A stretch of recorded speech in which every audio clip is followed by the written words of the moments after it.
All right. How about this? How does this sound for everybody? Coming through loud and clear? Oh wait, I I think I know what happened. happened. I think there's an easier way to do this. Beep.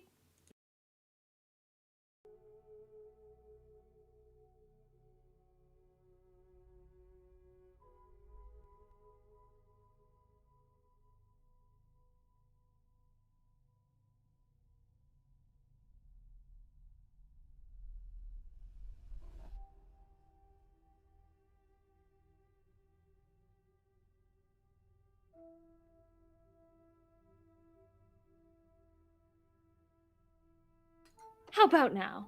How about now, audience? You enjoying this? You enjoying these clean words that are coming through? Better. Hooray! Yeah! So, All right. Hello, thank you it's so us. Hi everyone. So I've been exist. experimenting with a lot of new things lately. Thank you for thank you for your patience. We are here and we are launching Hollows. So exciting. I have a plan, but that all went out the window. No, I'm kidding. We will stick to the plan. But first, hello, welcome. Thank you. Thank you for being here. Thank you for being as excited as we are. And I guess I'm gonna go ahead and have everyone say hi, introduce yourselves. I'll do so last, and good. Glad the audio is clean, glad everything is working.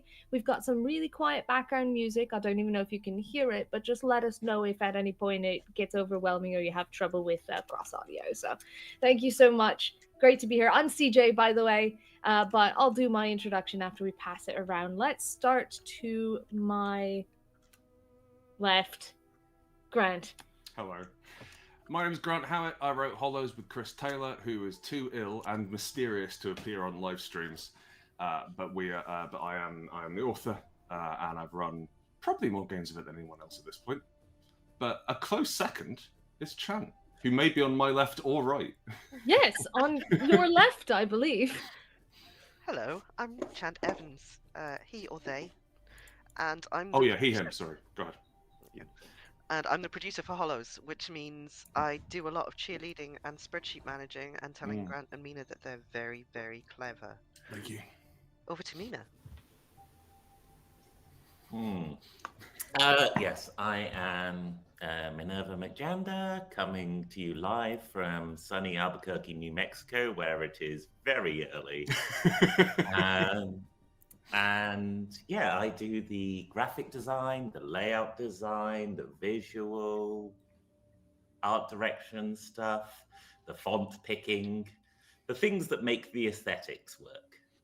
I'm so glad we have a professional font pervert on staff, if not more than one, because I can't wrap my head around the damn things, and I'm really glad that someone cares. There's a lot of us really into fonts, but perhaps, or a number of us anyway, perhaps no more so than Mina. But if anyone is a running contender, I think it might be Maz. I think Maz is. I think Maz is more of a font pervert than me, due to having a letterpress and like actual lead fonts in their office. But we do have a font discussion channel on the work Discord. I've got to stress to just sort of keep it out of the main chat, just so these people can run around in their dirty little yards. And I'm out there as a hobbyist just going, this is pretty. Oh, and CJ, who are you? Hi, I'm CJ. For those of you who don't know me, I am community marketing and customer service at Roanoke and Deckard. And I am what I like to call professional hype man. I have been getting to do a lot of professional hype man for Hollows, and I've had a great time, and I can't wait for us all to tell you all about every little thing. Thank you so much, chat, for the overlay vibes comment. Part of that is due to, of course, the lovely art by Sam Lamont, and the rest is me. I did the rest. So, thank you for the compliments.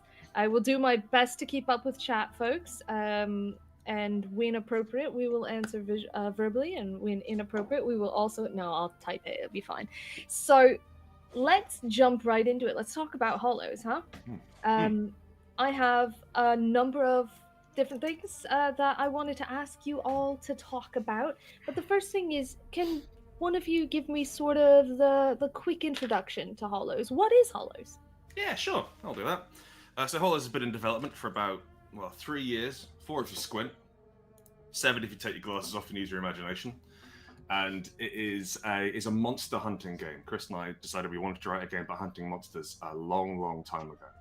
And that has been reiterated on and developed and messed around with until we've ended up with Hollows. And so what I've done, it's a big departure from our other games, both in terms of setting and in terms of mechanics. So setting-wise, it's set in an alternate 1860s England, Britain, called the Isles, struggling with the death of empire. And you play all sorts of grotty, dishonored-looking people. And then mechanically, it's much more focused on combat than our other games. So Heart and Spire, we tried to do something where combat flowed in and out of other things.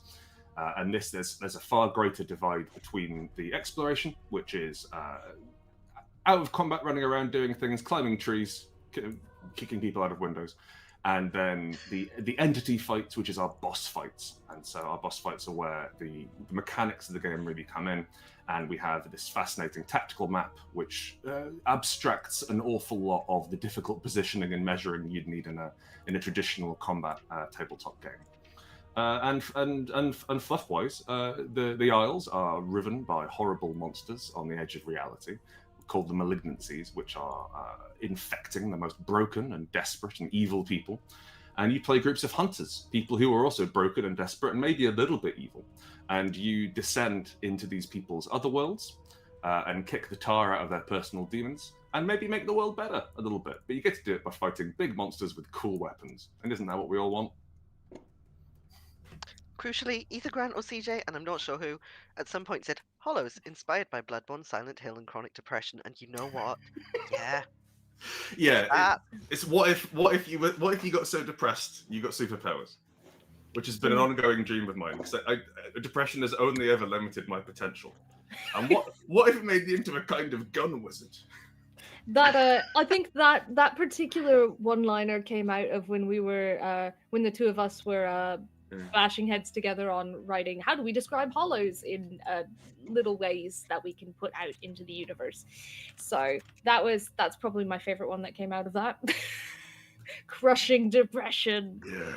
So there's your quick information on what is Hollows exactly, but let's break it down a little bit. And I kind of want to go back and forth between fluff and mechanics. So we're going to start with, let's talk about the factions. There are 4 factions, right? We've got Crown, Conclave, House, and Temple. Who wants to tell us a little bit about those? Chan, I've been waffling. Can you have a word? Oh, me? All right. Oh, where do we want to start? Let's start with the Crown, because I think it kind of explains itself, right? In the same way as the Isles used to have an empire, they have a group of people who sort of a little bit think they still do, and that's the Crown, the ruling class of the Isles. Running out of power, still quite a lot of money. I think that's fair. And all the armies. And all the armies, although fewer every day as they send them off to die in pointless foreign wars. Many of those soldiers come back and become hunters because very few things fuck you up like being sent off to die in a pointless foreign war, it turns out. One of the things we wanted to do with the factions as well. Originally we had 5 factions, and one of them was the people, who was anyone who wasn't especially in charge. And we realized that they couldn't act as a group and do horrible, malevolent things en masse. And so we've taken the people and divided them up. So each faction, and we'll go through them in turn, but you pick that when you make your character. And this is the thing, that the faction which not necessarily you're allied to, but was most influential in your upbringing. So while you can play a blue blood or a noble in the Crown, for example, CJ's character in our AP is a blue blood, or certainly acts like one. You can also be a member of the sort of the indentured militia, where you're born into soldiery, or you can be a member of a household staff and that sort of thing. And so we wanted to give people the option of picking whatever they were interested in and making their character sort of about that. But that's the Crown. This has consistently given me the desire to team up with someone and do a kind of horrible Jeeves and Worcester situation. Crown characters. The opportunity has not yet presented itself. So if someone else does that, please tag me on Twitter because I will be very happy for you. So, notably under the crown, I think one of the most brutal, like, sort of seed origins, which we'll talk about that a little later, but one of the most brutal things that could have happened to your character to make them the way they are is you could have one of the suggestions is that maybe you were household staff and maybe there was a coughing illness that racked the entire place and you're, like, the only survivor. It's it's from the Soul Survivor seed, and I was just like, oh, jeez, when I read that. It was quite difficult to come up with because the Soul Survivor, great background for anyone who doesn't want to do a lot of role playing, and it's and like one, I wanted to get it out of the military, and so we come up with ways it could tie into the military. But my favorite thing, well, one of my favorite things about Hollows is traditionally in role-playing games, if you've got I'm the sole survivor or oh they killed my family, then that means that you can't ever interact with the family. But because of the way that Hollows works, your family are going to turn up during fights and bother you. Love it. Even though they're dead, which is There's no escaping your backstory in this. no, it follows you around. Can't wait for that for Alexandra. She's going to have a great time. So what's our next faction? Let's go Conclave, which I think is probably the least weird one we've done. I think like the most by the numbers. Right, as in the most expected for this kind of setting. Yes, absolutely. Yeah, Mina, who are the Conclave? Okay, the Conclave are like your researchers, your academics, your wizards, your occultists, your Bergenworth, your fearers of the old blood, etc., etc.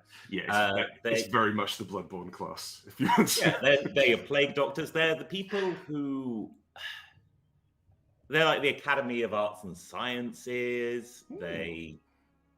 They kind of serve the Isles, the government, the state through research, but they're nominally an independent body, and they're the ones who are really interested in like poking into shitty places and seeing why they deform the world and that sort of thing.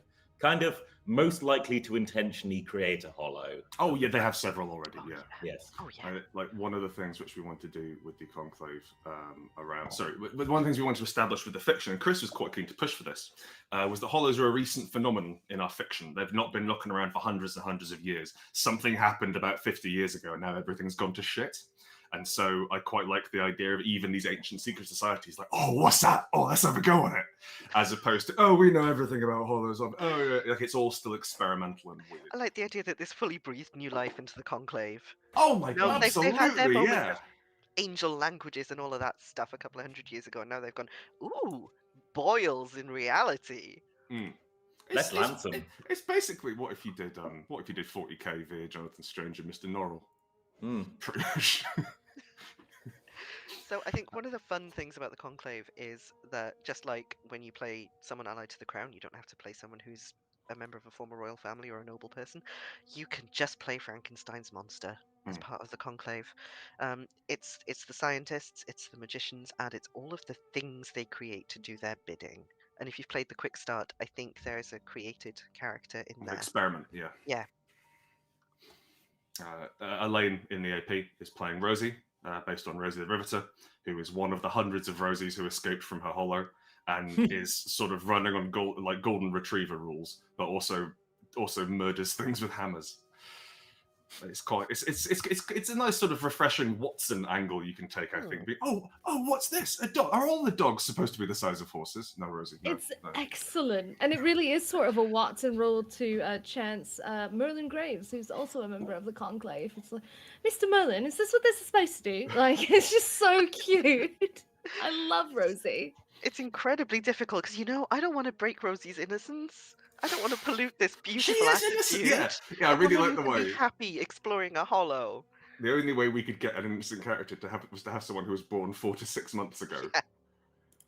Who's up next? We've got the Temple. So the Temple's seen quite a lot of changes. I think the Temple's seen the biggest overhaul throughout the development of Hollows. Anyone who played the playtest, the Temple we wrote there as a sort of basic Catholic Inquisition sort of thing, running around fire, poking witch trials, that sort of thing, which is fine. It did its job, and we got a lot of cool preachers with shotguns and fire and brimstone and that sort of thing. But then I got an allotment, and that really influenced the development of my work, because a lot of us work on a different scale to pretty much anything else. Like you're there for years, and you're battling weeds and what have you. And we were given a pretty poor allotment.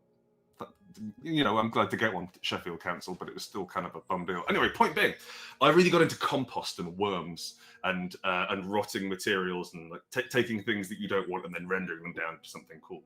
And so the temple became the church of this, like a sort of gardener's church. And the idea that the old gods had died and the new gods, this new Eden, will arise from the ashes, from the body of the previous thing. And then because they all seemed a bit nice, we wrote in a lot of really horrible things they did. We have them... pigs, generally. Oh, yeah. So, the pigs are the sacred animal because I think pigs are cute. And because Chris didn't stop me putting another animal in the game. Ha! He was too slow.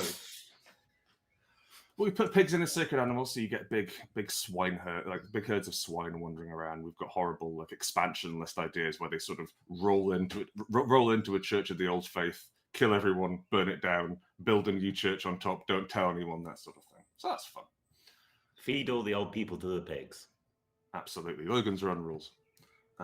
And the last one is the house, which I think has probably been the trickiest to write because it's required me to know something about politics, which I'm not very good at. Yeah, politics. Chant, any thoughts? The house, yeah. So I'd say the house is what happened to a lot of the people faction that previously existed. And I think what happened was Grant and Chris looked at like this huge body of unrepresented people in the Isles and went, factories, I think. Pretty much, yeah. So the house is where everybody who doesn't have any other source of power worms their way up the social ladder and goes, no, I matter. So industrialists, landowners, some kind of parliament, I think. There's definitely a bureaucracy. Oh, yeah. Absolutely. Yeah. I really wanted the idea of having like a weedy guy in a suit with a briefcase who murders monsters. Like effectively, to go back to Bloodborne, everyone starting Bloodborne character doesn't look like they should be in Bloodborne. Yeah. And I wanted that sort of opportunity of just this sort of like skinny guy who fights these burger weirdo he's running on spite. Yeah. The house is also like the civil service. You've got your auditors and your tax lawyers and your the cops, environmental protection people, the courts, yes, the bailiffs. We originally had like one of the origins you could have for the house was agent, and they're actually still in the quick start.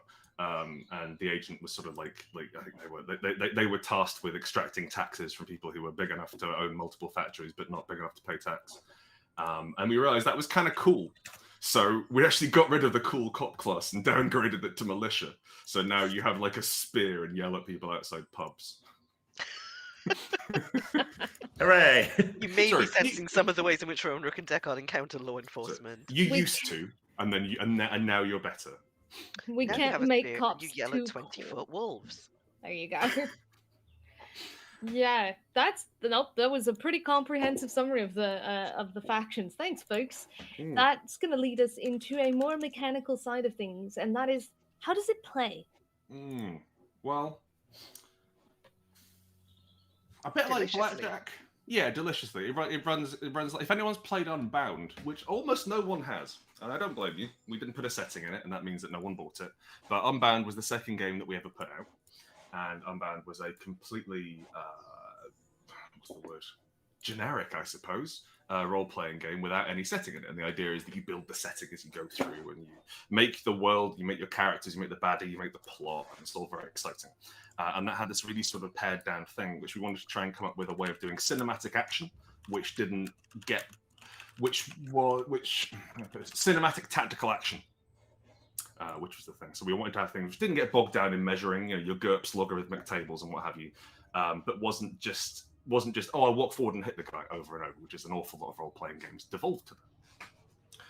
And we ended up with something interesting. We mainly stole it from Fate, and we didn't return to it ever because, as I said, there was no setting, so there was no need to develop a line, so no one purchased any games. But we're back now with Hollows, and so Hollows runs on the tactical grid. And if you go on our Twitter thread or any of our socials, there's a picture of the grid, like the thing we posted yesterday. which has the deal with that is the entity's always at the center, which means that the baddie never moves and you only move around the baddie. And you might be thinking like, oh, what if I want to fight more than one thing? You don't. You want to fight one thing. And if there's lots of it, abstract it out into an exploration scene. Like in episode 2 of the actual play, we had a brawl against a devout congregation dressed up as a paper dragon, and that's all handled without the map, without that, all in theatre of the mind and fairly abstract. To be fair, there are other ways to do fights with multiple enemies, because you nearly murdered us all in Fight Club with the River Witch. Mm-hmm. Oh yeah, it's true. There's horrible things which are shuffling around. Yeah. Yes. But so there's a grid, and that's really been once we developed that a scant 2 years ago now, things have really been rocketing forward. But Chant, I think of everyone who I've met, Chant is the best at Hollows, given that I don't think I've killed him yet, and I keep trying all the time. But what sort of things can you do in Hollows, Chant? A lot of stabbing. Hell of a lot of running around and stabbing things. And you'd think that when you say, this game's about boss fights, that would be the majority of what you do. But no, one of the reasons I've annoyed Grant consistently since January is that the number of different ways you can do healing and support and battlefield control in Hollows. One of the coolest things about Hollows is how well players' abilities synchronize. 4 hunters are quite weak. 4 hunters working together can really ruin the GM's day. Yes, can be super frustrating for Yeah. So you'll find that you've got a lot of buff abilities that happen to pair really well with what your friend with the shotgun is about to do to blow the monster into smithereens. Or you'll find that one person's kind of arrogant, danger-attracting character is a fantastic tank who shields everybody else from damage. If you can do it in an MMO, you can do it in Hollows, but it will be faster and easier to learn, I think, crucially. Yeah, I suppose. Yeah, we definitely derived a lot of inspiration from MMOs. Chris is absolutely hardcore, plays most of them, really gets into it, will throw his life into an MMO for 2 weeks and then never touch it again. The last one I played was Secret World, and it made such a huge impact on me. The old one, we used to do 5-man raids, just me, Chris, and Maz, and Chris would carry us as healer throughout the entire thing. But the idea of tanking, the idea of actually aggro was what led us to develop Threat, which I think was Mina's idea. Really? I think you came up with Threat. Yeah, that seems. I'll take it. I love that. The threat is the way in which we represent monster attention. Yes. So it's a bit like actually, why don't you talk about it, Mina, seeing as it's your invention? Okay, sure. Yeah. So the thing about that really makes good MMO boss fights work, in my opinion, is the way that the team can manage the attention of the monster, see where it's going to be causing danger, get out the way, or place someone important there, that sort of thing. And so Threat is a very easy and very effective way of doing that. Essentially, every time you hit the enemy, Threat goes on your zone. And anytime the enemy has a turn, they can place Threat or move it around if they're already at their cap. And then between turns, they can spend that for interrupts to cause problems for you. Or on their turn, spend it on even worse things. And it's all real bad to have Threat, unless it isn't. Because some of the weapons are great. Love having Threat. The more Threat on them, yum, yum, yum, give me more. And you have abilities to move Threat around the grid. You can run away from where the monster's looking. If the monster is really focused in front of it, there's tons of Threat there. You can shoot them with 20 billion pistol shots and then skedaddle. Unfortunately, the monster can reposition you also. The giant pig or whatever turns around and suddenly you're back in front of it again and it pummels you. And repositioning is mad. I ended up stuck in our first, was it our fight with the Guardian Hound, because of repositioning, because I was already in rear, which is not really where I wanted to B, it's probably the least useful place for my character. And I moved out and repositioned. No, and then get better, get better. Yeah, and I was just like, oh. Yeah, and there's a bunch of stuff which runs off. So like for like the book, and also like Chance character who's going for a support character. There's a bunch of stuff which fucks about with repositions and interrupts. So like especially a character like so there's a fight coming up next week, which is the Tailor from the Quick Start, and they rely an awful lot on interrupts to knacker you and then take away all your stamina and then bite your arm off. Sorry, resolve, not stamina. And no, go ahead. I was just going to say, the lovely thing about Threat as well is it really creates a kind of rising and falling action at the table. Everyone playing can see that the monster is winding up for something big, or is currently on the back foot, or like it's focused on this person or that person in a way that is interactive. And it limits the GM's ability to mess with you in a really interesting way. So it actually makes GMing a bit easier because you have like a set amount of your powers you can actually activate at any one time. And you can play towards like getting to do the big things, or you can spread threat around, you can be mobile. And a lot of the other mechanics like cursing and terrain, etc., all feed into, and resolve and wounds all feed into that rising and falling action. So it makes boss fights really dynamic in a way that the D&D sack of hit points thing doesn't. The ideal boss fight, the ideal fight in Hollows, I want both sides to think they're definitely going to lose. And that tends to happen in that there's an absolute, there's no way we're getting out of this one, lads. Pretty much every time, unless I've written the monster wrong. And then for the monster, there's always like, there's no way I'm going to get this through. And then you bite off someone's arm. Oh, back in the game, boys! And so we've part of the challenge with getting the grid down and abstracting so much of the movement and so much of the interaction with the entity was things, as Mina mentioned, terrain. Because terrain is such a big part of. So I'm a wargamer, I think, as you can probably see from my room. I'm building a Bretonnian Foot Knight at present. But one of my favorite things about wargames is actually having a little miniature, and you build a terrain. You build a terrain like, who's this? You build like the ruined corner of a building, which is, I believe, the most ubiquitous thing that exists in the 41st millennium. And you build a ruined corner, you put the guys in there and move them around. It all physically interacts, and that's lovely. And so the physical space of the game is something which we want to play with. But then we couldn't have terrain, because if the monster turns, then the terrain has to move around the monster. So terrain becomes something you do rather than somewhere you are. It's the action on your turn. You get one attack and one maneuver, and the attack does what it, you can understand that. You hit something to make blood come out of it, and then the maneuvers is everything else, which is interesting. So positioning, reloading, guarding, helping other people, and also claiming terrain. And if you claim terrain, you put a token underneath your character. It either makes you more accurate or more defensive, basically. And there's a bunch of fun stuff which you can do with destroying terrain, or like the bludgeon has the option to like tip over terrain on the monster and kill it, or jump out of a second story window. The staff can teleport people through terrain. So we wanted to have the idea of almost... In a lot of role-playing games, you'll have a big sort of mob of enemies, and then you'll simply fight the mob of enemies until they're gone, until the hit points have gone down. There's not a firm number, and we've tried to recreate terrain in that same way. So here, like, there is a bag of terrain. Here is a certain amount of tokens. You can choose from these, and then you abstractly create the setting or the concreteness of the world around what you're doing. I think there's something else as well that keeps Hollows like firmly away from the bag of hit points, smack it till it's empty situation, right? Which is that player characters don't just get their action.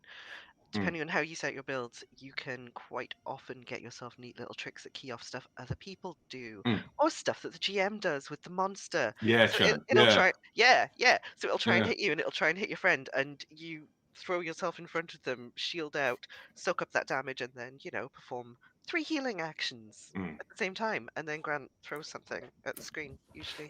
Chris does most of his damage after I hit him. Yeah. Chris is playing an almost purely retributive character. And tremendous. It's a really interesting character, actually. But we have so much more to talk Yes, about. yes. So when we come back a little later after launch, I would love to. We're going to talk about product, like how this book got made and everything. But I also am going to maybe have us chat a little bit more about, for example, the weapons and the malignancies, and that'll be a load of fun. But for now, got something special planned for you all. I've got Sam Lamont, the lovely and talented artist that has done a lot of the work for Hollows and has done this background here that you can see. And I'm bringing Sam on for a quick interview, and we're going to look at some of Sam's work. So everyone else, lovely job. You can take a 5, maybe even a 15. And I'll see you all shortly. I'm going to transition us over now. Hi, Sam. How are you? Can you hear me all right? Hello, yeah, can you hear me? Yeah, great. And chat, how's Sam coming through? All right? We'll assume yes, but I'm actually gonna bump your volume up just a smidge, and then I think we're good to go. There we go. All right, great. So how are you today? Yeah, I'm great, yes. How are you? Oh, we are really, really, really thrilled, really excited. And I've got a bunch of your art here that I would love to talk to you about. Mostly it's just showing it off and asking you what you think about it. So I promise I won't throw you off with any sudden movements or random questions. But we've got this first one here is that entering into a hollow art that, it's got to be one of my favorites. I put it there because it's such a great headliner. But what I have just passed here is your work in progresses. So Sam provided us with a couple of examples of what his work is like, what his steps through. And I'd love for you to just kind of talk through that with us. I'm going to go ahead and flip over to the proto sketch there of this was for our quick start. This is the sort of Sins of Grisham Priory. This is the first take. I've also realized that I've got a thing over top of it, so I'm gonna fix that really quick. But please tell me. There we go. Maybe. Oh, it's a border. It just exists there. My bad.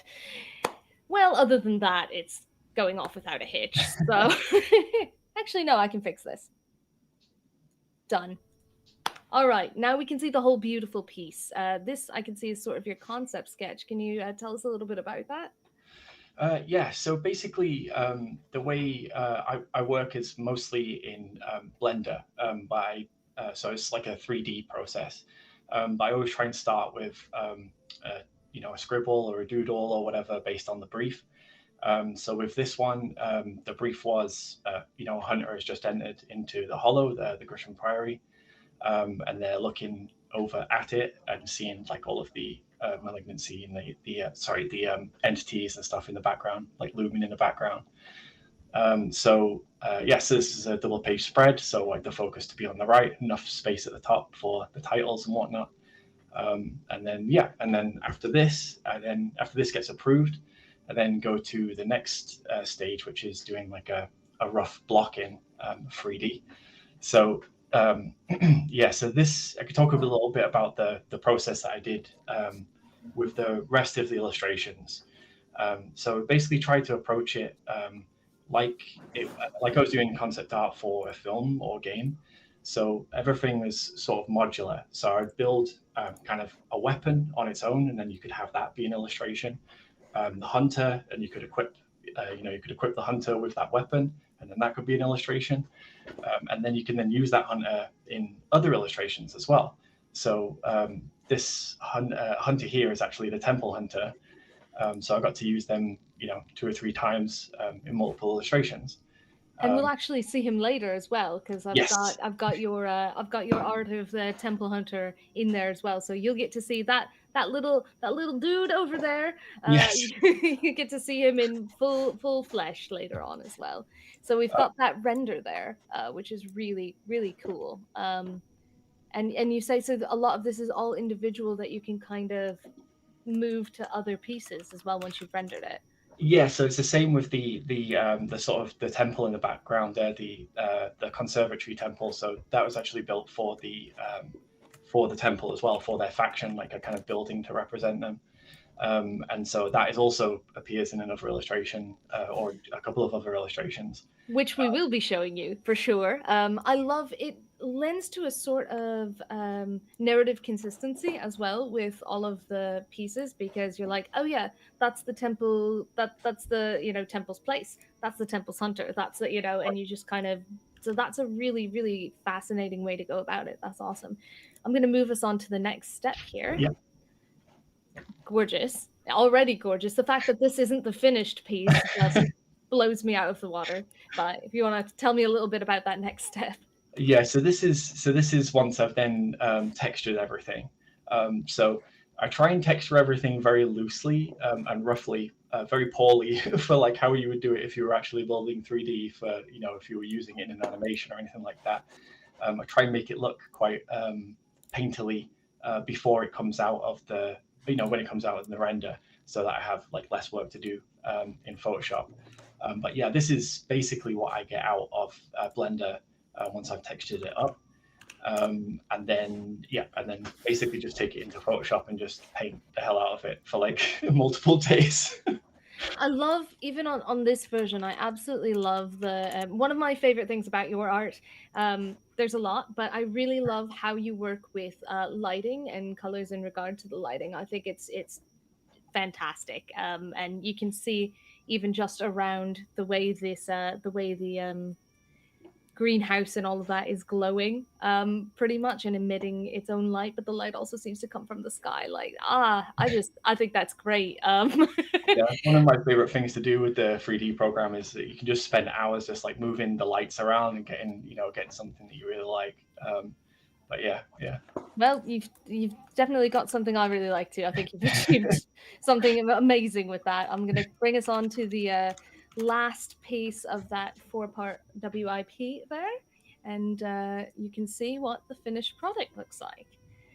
This is so cool on the physical. I have it right here actually on the physical quick start, because then when you bring it into, sorry, I'm talking behind a book. Then when you bring it in to the printing elements, we've got spot gloss on all of these little webby bits that you can see in the art.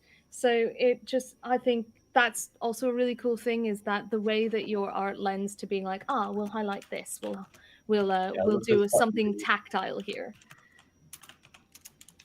But no, please tell me a little bit about what this piece was like for you, and coming to this final bit here. I can see that from the concept you had those sort of faces in the sky, and then now in this final bit I see it's come back in just a little bit, like almost face-shaped smoke above the priory. So yeah, I'll turn it over to you. Would love to hear more about it.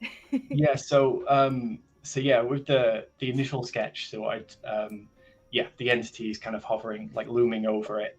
I tried a couple of different ways to do that, but throughout the book, there's this use of kind of like paint in oil texture, or oil in water, paint in water kind of textures. And I thought it would be cool to have that going on in the sky, and then have the entities kind of forming out of that. And then one of the entities, I can't remember what they're called actually, the weaver or something like that. They make webs. So that's where that comes from. Oh, cool. Yeah. So there's really a good thematic, again, that narrative and thematic through line is something that I find very present in your work. Let's have a look at one more WIP. We've got here the Conclave Hunter. And we've got that initial sort of render there, right? Yeah. So this was one of the first things that I did was go through and did a hunter for each of the factions, and so this was the Conclave Hunter, so this is basically, I just modeled this, and again texture it loosely and then paint it. But yeah, it's a great opportunity to kind of like build all little trinkets and build in the weapons as well again, so this book can appear like in other places in the final book as well. So And then so we have sort of that initial go at it, as it were. And I again, the light. It's also the little lantern. I think is got to be my favorite part. Yeah, so the lantern actually changed color because it was just a regular lantern before, but on the cover we had the hunter kind of holding the lantern up, and it didn't really serve much purpose because it was quite bright. So I was thinking maybe it's this kind of alchemical lantern that maybe helps, you know, reveal the hollow, or helps you enter it somehow, or maybe keeps the entities away. And so yeah, it's nice to get this kind of blue glow from it. But yeah, this is my main trick, is just to cover everything in smoke. I mean, it does the job. It looks great. I've just transitioned over to the final piece of that Conclave Hunter. And again, every time I see your like rough thing, I'm like, that's great. And then I'm like, oh, there's more. This is, I love the Conclave in general as well. And that sort of Plague Doctor mask is such a good fit. But we have a lot of other pieces I want to show off before, well, we've got you for a limited amount of time, because eventually I'll have to bring everyone back for the launch, which is really exciting. Cannot wait. But before that, some of the other hunters here. We've got the Crown Hunter. And Grant was speaking earlier about, I think it was Grant was speaking earlier about how you might play under the crown, but that doesn't mean you're a blue blood. This is another good example. He would have been in the military of some form or something, right? And I love his sword, massive sword. Yeah. So the idea of this one was to have to try and show that the crown maybe isn't in charge anymore, that they've got this kind of like mismatched armor, so they're not getting maybe not getting access to like the full uniform anymore. Like, so they've got this kind of medieval helmet then mixed with this kind of Victorian uniform, army uniform, and then on the sword they've got like these kind of bones. You can't really see them here, but again, there's a bigger illustration of the sword that you can see closer. But they've got all of these kind of bones that they might think are kind of bones of some long distant royal that they've attached to the sword to kind of enhance its properties. Yeah. It's so good, and you'll see later on as well, we've got one of the throne room, and you can see how it's sort of tattered. You've done a great job of kind of representing that faded grandeur of the crown. I'm going to move us on to the next one here. This is the House Hunter. I love their style. Yeah, so this one, I think the initial notes on them was, one of the initial notes was Blackadder but deadly serious. And so I tried to go with that with this one. So yeah, kind of the character that you don't want kind of chasing you down, enforcing laws and whatnot. But yeah, so for this one, we've got to kind of try and show that I've got like a pocket watch to show that they want to keep time. They're very like by the letter, that type of stuff. They've got and then the second weapon that they've got there. I wanted to kind of base on the Black Rod, which is like the weird British Houses of Parliament relic that they used to bang on the door, but maybe they use it to kind of like beat people. That's really cool, actually. I didn't even realize that, and now that you've said it, I love that. They use it to beat people instead. Yeah, and then on their shotgun they have like a contract as well. Like I imagine maybe like some, you open it up and it's like a massive row of like laws or names that they're like people that have like wronged the house in some way. So yeah, that was some of my ideas for this character. Excellent. Yeah, I love that strapped on their arm. Let's look. We've got one more of the hunters, and that's of course the Temple Hunter, the one that we saw in your Sins of Grisham Priory quick start cover.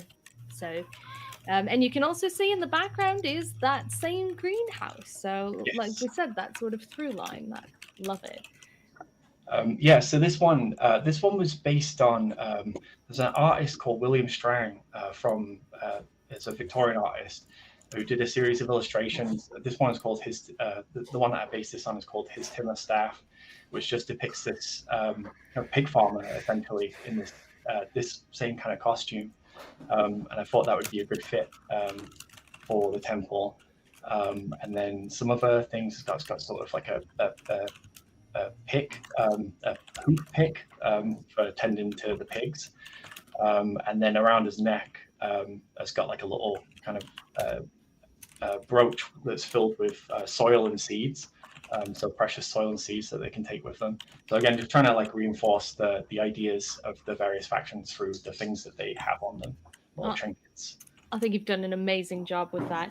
Now, I'm cognizant we're running short on time. I'm going to pull up the Reliquary Beast, and we can talk about that just a little bit. And then I'm going to kind of give everyone just a blast through of some of the rest of your work before we say goodbye.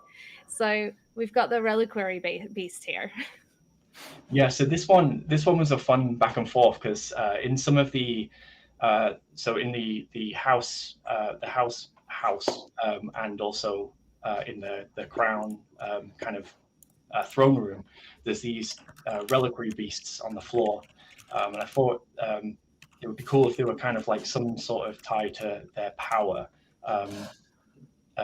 based on these beasts, and so and Grant wrote it as a entity, and so I then came back and took what he'd written and made this illustration based on that. So yeah. And it's so much fun. I mean, again, I know I've harped on the same thing the whole interview here, but the way that you've done the lighting with the fire and stuff, and the subsequent lighting around it is phenomenal. So Thank you. Well, I just kind of blast us through the rest of these. Do you have any parting shots for us while I show everyone your gorgeous, gorgeous work? Well, I just hope everyone enjoys the book, and I hope that my art has done the words justice. And I'm excited to see what everyone thinks.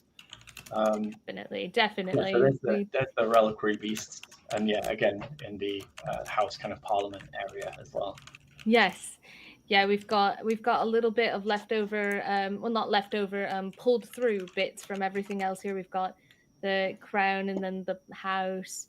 You've got, and I think the street furnace is one of the most evocative as far as that sort of dark, drudgy kind of feeling, that. Yeah, trying to show how they live, basically, having them, kind of tending these outlandishly large furnaces that maybe like powers the houses.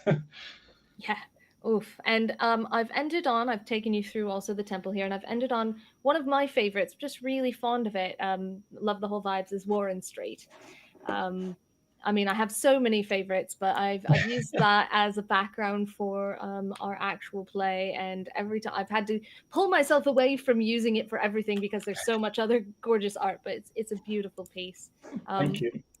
But thank you so much for joining us. Thank you so much for the beautiful, beautiful art.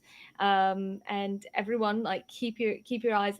This is the sort of stuff that's going to be in Hollows. So definitely keep your eyes peeled for the way this is all going to be put together in a gorgeous synergy of writing and art. But do you have anything else you want to say before I send you off? Well, I'm excited to see the rest of the stream, and hope everyone has a good time, and just excited to see how it goes.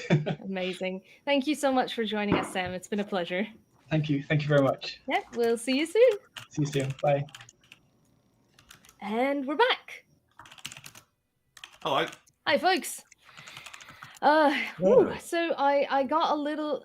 I actually told Sam we were going to go to 55, but I got a little nervous and sent him off early. It's 52. Sam, thank you again for joining us. I had a really excellent time, and it was a pleasure to be able to show off all of your gorgeous art. I would say if you're listening, but you are listening. Hey, Sam. Right there. And Sam's mum. Excellent. Sam's mum. Yeah. Yep. Yes, Sam. Yes, Sam. I know you're moon-skinned. Thank you for. Hey, Mum says. You guys, this is great. Sorry, I'm really enjoying the chat. I wasn't able to comment on it much because I was super focused. But you guys are always gems. Always fun to interact with. We have 7 minutes until it launches. We could maybe Oh talk about God, watching the That's what we watching the talk about. horror. this is fine. Just 7 minutes of uninterrupted jazz hands. We can talk Yeah, I about. think maybe I brought us all in a little too early because now we're just gonna go. That's okay. But let's talk about something. I have lots of things we could talk about. I think weapons are gonna take too long. Malignancies?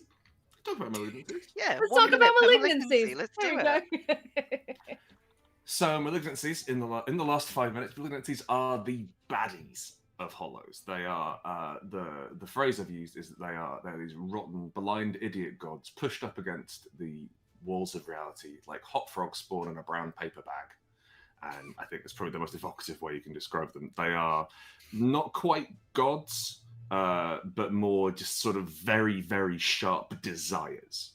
And we wanted to embody toxic traits, basically. The idea of the traits which are in small doses, or when properly applied, useful, and then to have those spun out to toxic and damaging degrees. And that's something which we like. A lot of Hollows is Chris and me, as we enter into our 40s, working out what it means to be a man and working out what it means to be a man in society and viewed as a man and that sort of thing. And what is a good example of masculinity and that sort of thing. And what is a bad example of masculinity is the malignancies. So we have, the most obvious one is hunger. So we don't have greed, we have hunger, and the idea is that everyone needs to be hungry, obviously, otherwise you'd forget to eat and die. But if you're too hungry, if you're kept hungry for too long, or if that is all that's driving you, it becomes this toxic behavior. So you start taking from other people, you start hoarding things, you become much like the bishop from the quick start, you become a big horrible dragon. Who else have we got? We've got Fury, which is your common or garden wrath by any other name, really. But that I really like that one because I get to swear a lot when I write as Fury. Fury writes like a disagreeable men's rights blogger. Who else we got? We've got Pride, which is got a whole pride of elephants coming for it. We've got Pride, which is one of your classic sins, but the idea that I'm better than this other person, and I have something inherently good about me, which gives us a lot of opportunity to have, your sort of like 12-foot tall duelist Dark Souls bosses, that sort of thing. The kind of guy who has a feather, that sort of thing. We've got Hunger, Fury, Fear is one of my favorites. Fear is absolutely panicked, and fear is the idea that actually I'm going to go start a war overseas just in case that guy tries anything. That's always fun to write around that one. There's Fear, and there's two others. What are they? Grief. Grief and Dominion. Dominion is the Latin one, which doesn't quite fit with the others in terms of language. But the idea of Dominion is because so much of the Empire is founded on the idea of like this guy's in charge and he tells the other guys what to do. Extrapolating that out and playing with it. One of the Hollows from our playtest packet a while ago now, Steel City, runs off Dominion, and so that's about like this cruel factory owner who's sort of pitting his workers against each other to destroy them. And then I think and Chris's favorite, the last one, is grief. And this is the idea of grief as toxic, grief which has gone too far. And you are not able to move on and deal with your problems in a healthy way. You bury things down and you sort of you take the dying embers of whatever you had and base your entire life off this sort of broken memory. And those are the 6 villains in Hollows. They are finding people, and they're finding people who have this particular I was going to say derangement, but their brain's been pushed in a way which breaks it or rearranges it or messes it up, and then when these things find them and then go Silent Hill on their ass. They flip them inside out and turn them into a level hollow, which you can go and run around and adventure in and fight things in. Generally, there's a lord of each hollow blessed by the malignancy, and they're the hardest thing to fight. And it's a kind of a ghost story based on everything they've done. And then there's three vassal entities around them. They're probably more or less in the final thing, and will differ on Hollows. But the way Chris and I do it, we have one lord and three bosses, three vassals, and they are all representing the horrible nature of this one person's torment, this one person's nightmare. And then you get to go through and tell these really big allegorical stories, and it's great fun. And I think we've got 1 minute. 1 minute to launch. Also, want to just mention the malignancies were done by John Silent, who really another really we've just got talented writers, talented artists. We're doing it, guys. It's going great. And you can buy them. Is the other thing. There are six available for sale for the absolute highest pleasure level. So if you want some original art, John done it. And it's got all texture on the paint and everything. They're just upstairs, but you can have one and frame it, and they're really horrible looking. Yeah, you can have one. Yeah, so that'll be revealed in just a 30 odd seconds. In seconds. 15, 14. Okay. Oh, geez. We're not doing a countdown. That's weird. do. 5. Let's see. Let's just make sure it works. Yeah. 4. Yeah, let's see if it actually happens. 2, 1. Right.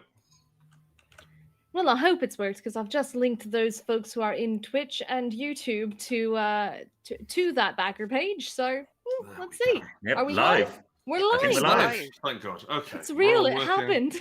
It's great. Backer has a bit of a Numbers gone up. There Numbers we go. gone 2, up. 3, 5. Oh, Great. yeah. Cool. Okay. We're at everything's thank working. you for being at 400 already, folks. That's pretty special. Yes. I'm just gonna keep this screen somewhere where I can stare at it for the rest of the. It's fine. It is a minor miracle that we made everything work, because Backer Kit is, from what I can tell, running on not on LA time and not on UK time, but off a sundial from the 1700s. And it's almost completely random as to what time it thinks any time is. So I'm really glad this is all actually working. Okay, but you know what's really great? When it launches, a rocket ship appeared on my screen. Oh, You man. got rocket ship. I didn't get rocket Oh. ship. Oh, I guess it's Chance Rocket Project. Yeah. I guess so. I get the rocket ship. It wasn't very good. It was like a clip art rocket ship, but it did happen. I'm still excited about it, to be honest. Just every time, it's like when it's your birthday on a certain social media site, and it just Yeah. ban It reminds me of a previous task tracking software where you used to occasionally get a unicorn flying across the screen whenever you ticked off a task as done. We have passed 2,000. Thank you, folks. Folks, we are down 1 malignancy already. Jeez. There are only 5 idiot parasite gods left for you. Only 5. Jeez. 5 more. You can get your hands on your own idiot parasite god. Let's talk. Since we've just revealed this whole page to everyone, we've revealed what's going on, what they can get their hands on. Let's talk a little bit about production and what goes into. Well, I've got a few questions, but first off, Chant and Mina and anyone else who wants to speak. So everyone, hey everyone, what goes into producing a book like Hollows? Blood, sweat, and tears. Mm. And also dark magic and no fewer than 3 demon summonings. And we're not done yet. Spreadsheets is the boring answer. Spreadsheets is the boring answer, but the less boring but also true answer is a lot of people sitting around going, what if we did this? What if we made it even fancier? Guys, what if we put holes in the case? Yeah, sorry, Mina, go ahead. I was just going to say, the meeting where we started discussing what will the slipcase look like was a ludicrous meeting. That meeting was 2 weeks long. Yes. I think it's still going Yeah, I'm still not 100% on some sure. what the areas slipcase of the looks like. Discord. Yeah. Yes. It's so like in terms of the production, we've been lucky enough to work with a lot of very talented makers. Basically, we're teaming up with Livonia out of Latvia. We're not teaming up with Livonia out of Latvia.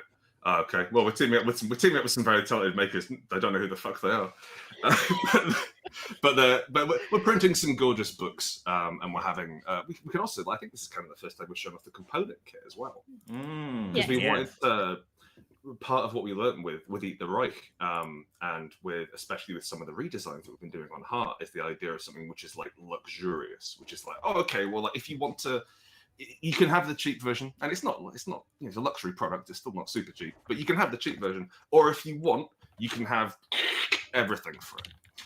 Chant, what's it been like putting together Bullets and Skulls?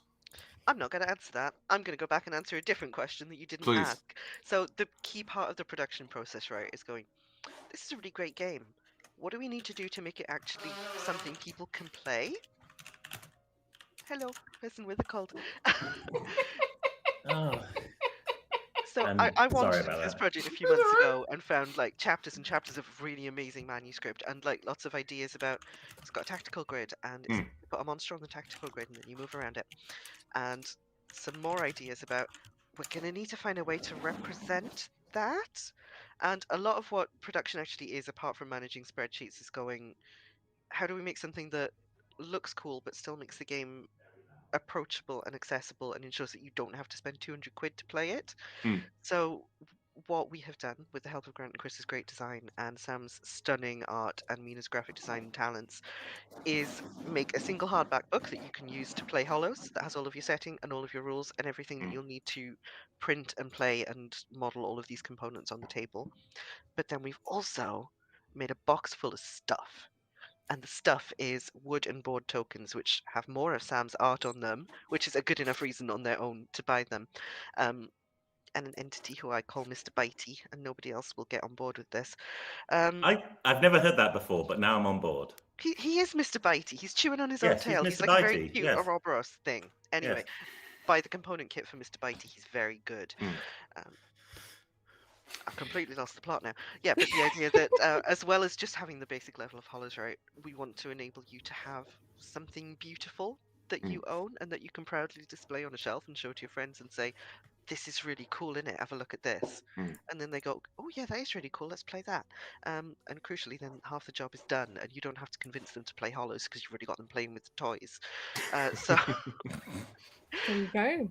Let's so all I talk do then is Okay, I get Sam and Mina to design things that are cool and make you want to touch them.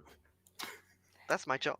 And speaking of things that are The cool, things, not Sam and Mina. Please do not touch Sam and Mina. That is not a pledge level. we've just hit 6K. Thanks, folks. Speaking of things that are cool that you want to touch, can we talk a little bit about that deluxe edition? Everyone, you can see at the top here, I've got little versions that Mina did up of our core, our regular core, our components kit, I'm going the wrong way, our special edition, and the slip case. So you can kind of see what Chant and Mina are talking about while they talk about it. But let's hear about it. I wanna hear about that special edition because I'm looking at it. I'm looking at it a lot. Mina, you take this one. Okay, all right. Let me see what we're talking about. The special edition, right? So the special edition, I mean, the standard and the special edition is the same interior, but the special edition we made nice. It is made of crimson book cloth. It's gold foil stamped. It's got the faction symbols on the front in a nice little thing. We're hoping to get those faction symbols in brass foil with verdigris detailing, but to be seen. But like, that's an example of how wild we're getting. We were very excited as a company when we got linked to a website that does endless different colors of foils. Oh my and god. the way you can put foils on top of foils and different substrates and all that sort of thing. So we're going to be very excited. But yeah, it's beautiful.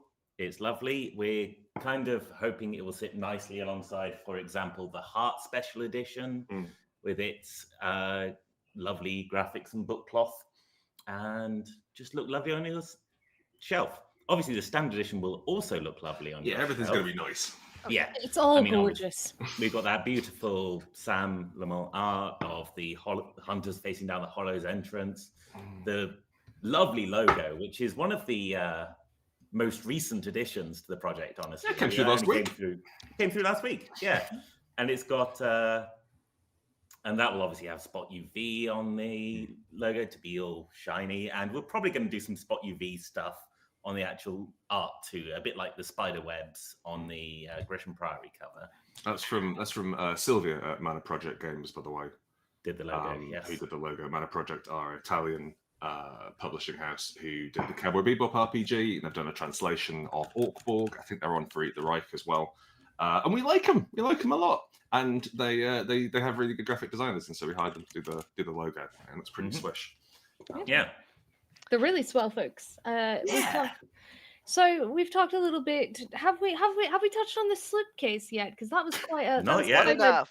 that was quite a topic, a hot topic within our work chat. Not for a long again. while. I thought I'd escaped slipcase. We have to chat. tell people about the slipcase. That's true. Yeah, it's a I'm very sorry. pretty slipcase. Is this the one with the hole cut out of it? Yes. Yes. No Yes, more will your book be several hiding holes. inside. There's several Well- holes to reveal the book within. All of our concepts for the big slipcase for Hollows, which is the special edition and the component case in a lovely book.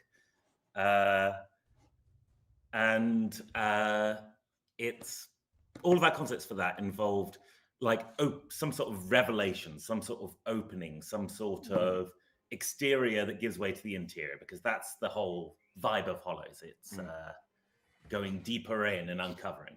So there are a few different concepts for that, like a slipcase that looked like a book that opened up to reveal more books.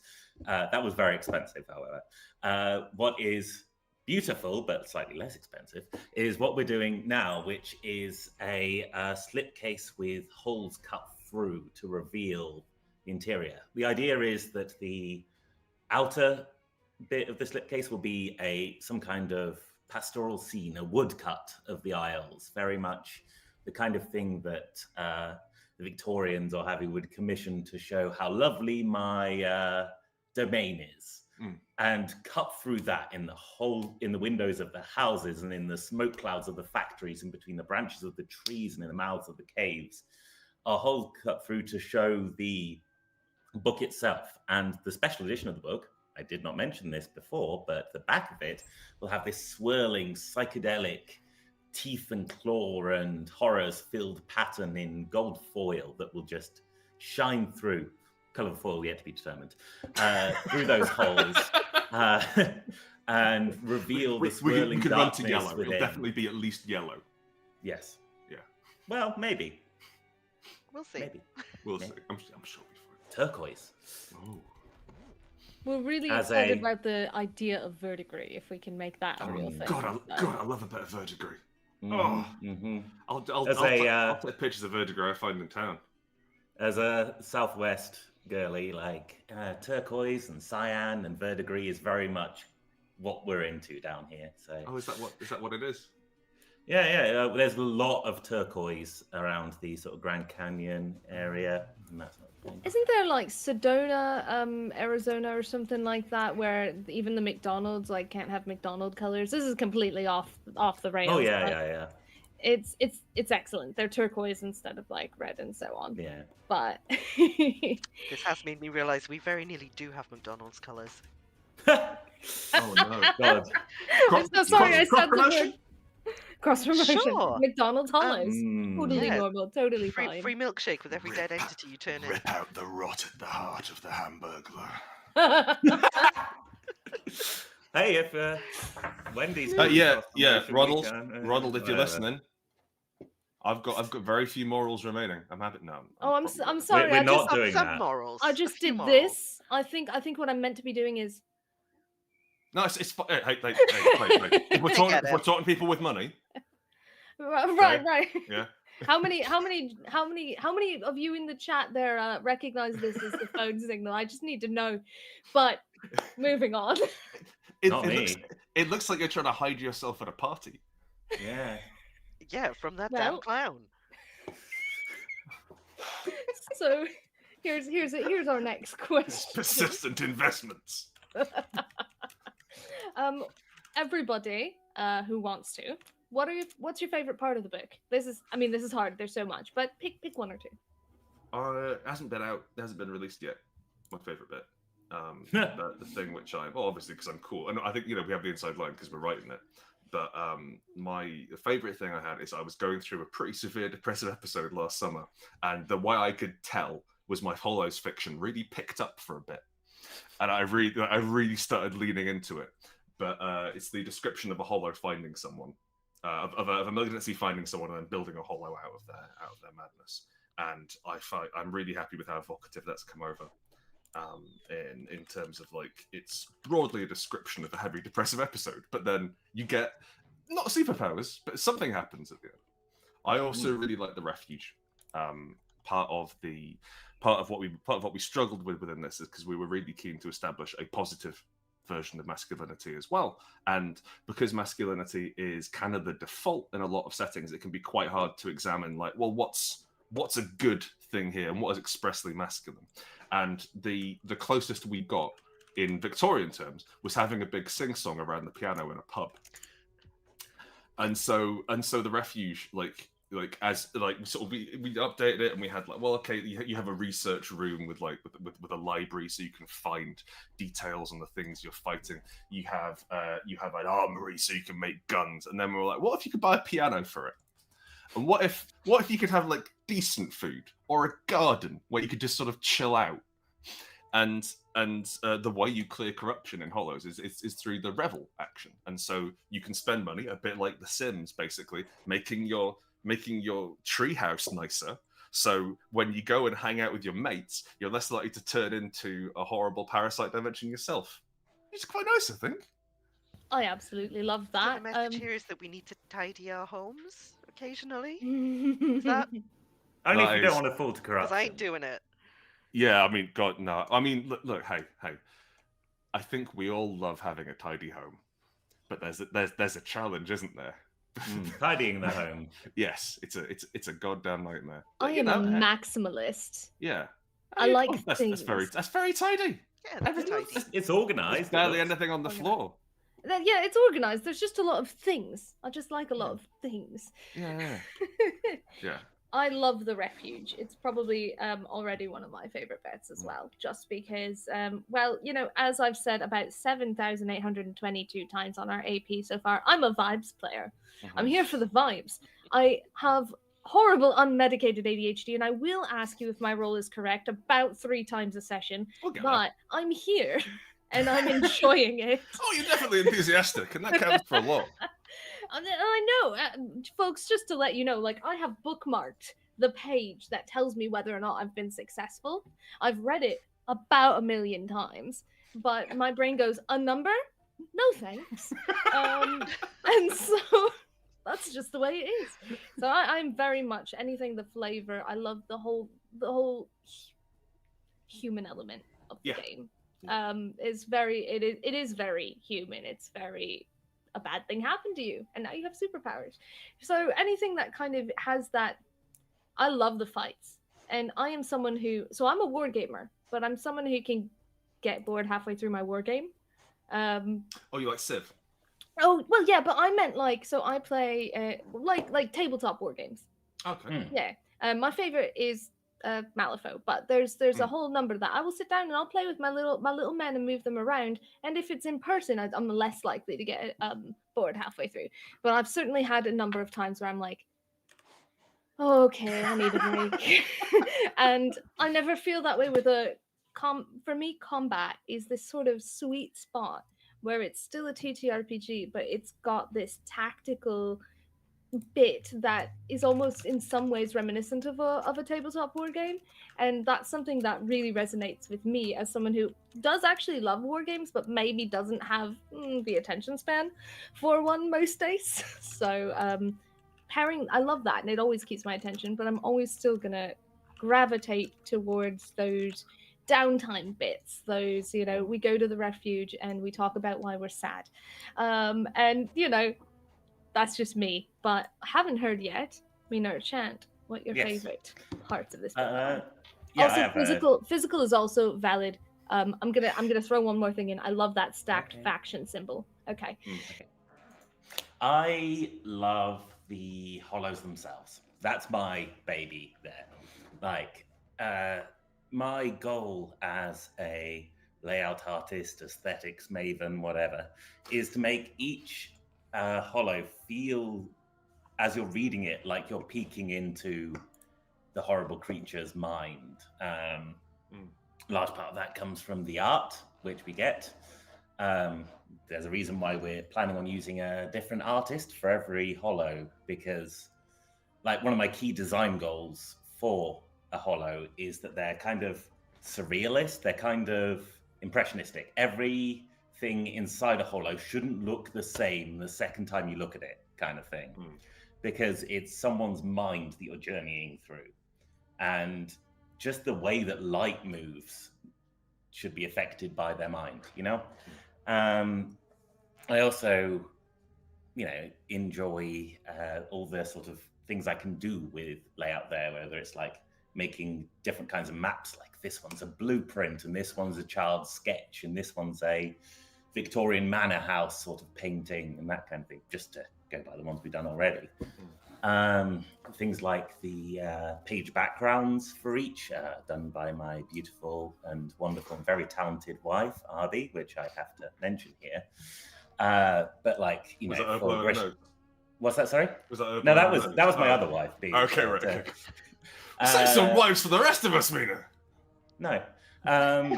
And just an entire powerhouse of designing RPGs in one marital suite.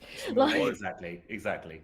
And so, for example, for Gresham Priory, she did these lovely illustrations of pigs and statues and sensors and all that sort of thing. And, you know, for some of our Hollows, done sort of industry in pipes or marshes and weird creatures. And that's very fun. And just the like for our Hollows that we're going to be making as a result of this campaign, fingers crossed, there we go.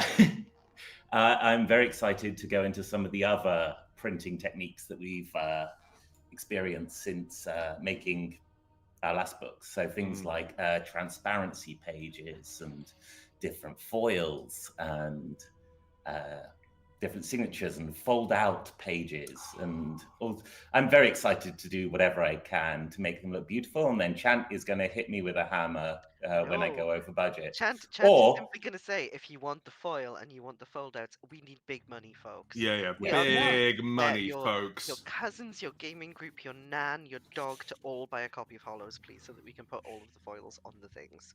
Yes. So 2 things really quick before I ask you what your favorite bits were, Chant. One is we have passed 15k. We're nearly to 16. Woo!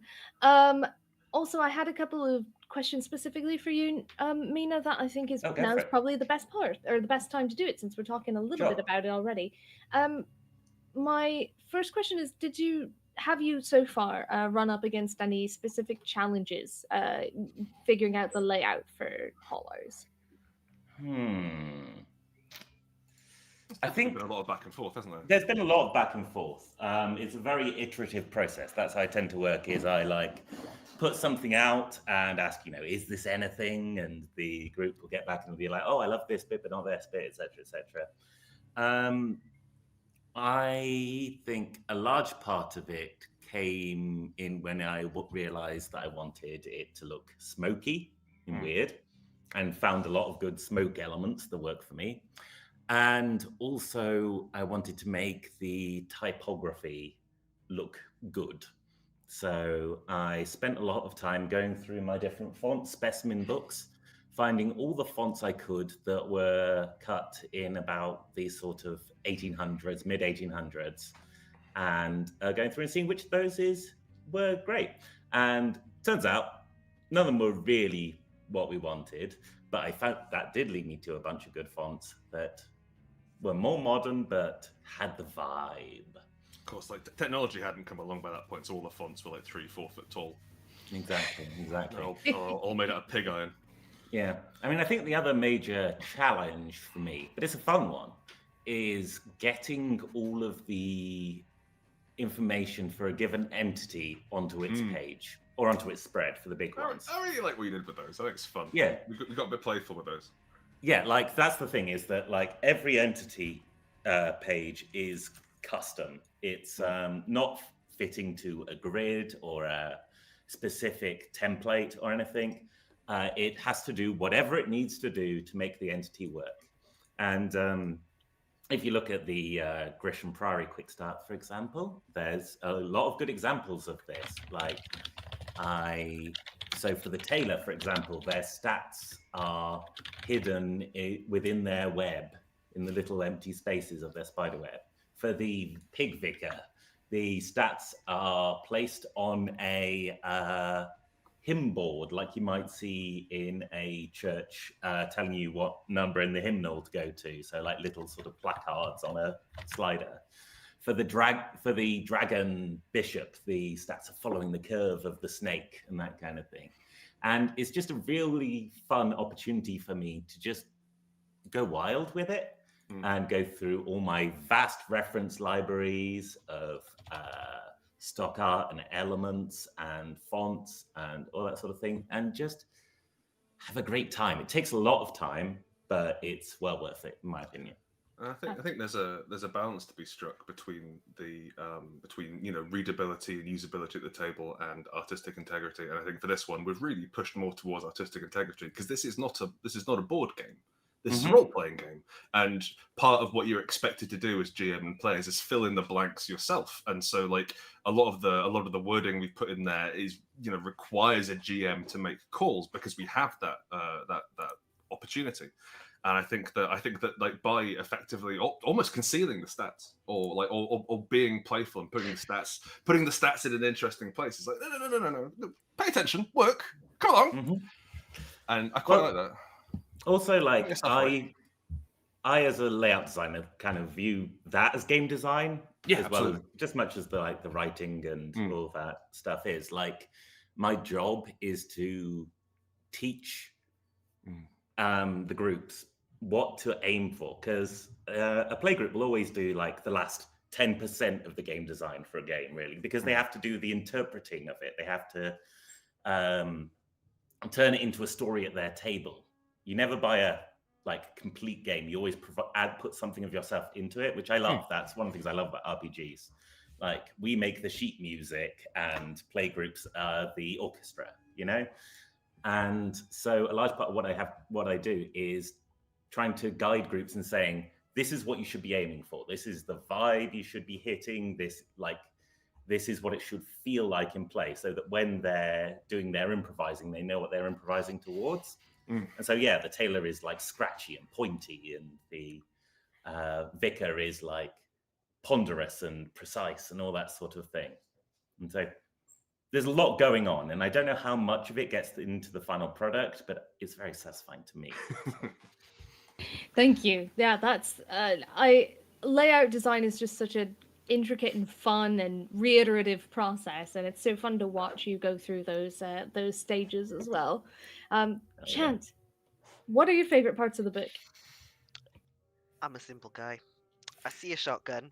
I like the shotgun. But genuinely, one of my favorite things about Hollows is the weapons, because of what they represent in the fiction and what they represent in terms of character design. Because your Hollows characters are essentially a collection of flaws and weaknesses and exploitable, toxic traits in a skin suit that goes and kills monsters.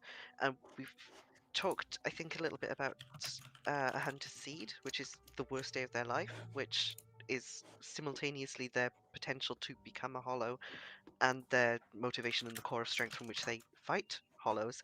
But the other element of their fucked upness is the weapons that they wield, or arguably that wield them. What an excellent segue, Chant. But I don't think we've mentioned yet that your weapons are intelligent and they talk to you and they hate you because you can never live up to what they want you to be.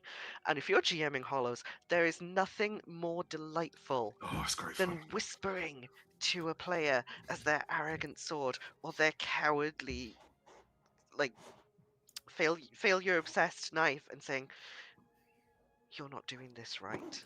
Step up, be strong, be brave, or stay back. Let the others die. This isn't your fight. It's such a fun way to interact with and fuck with players.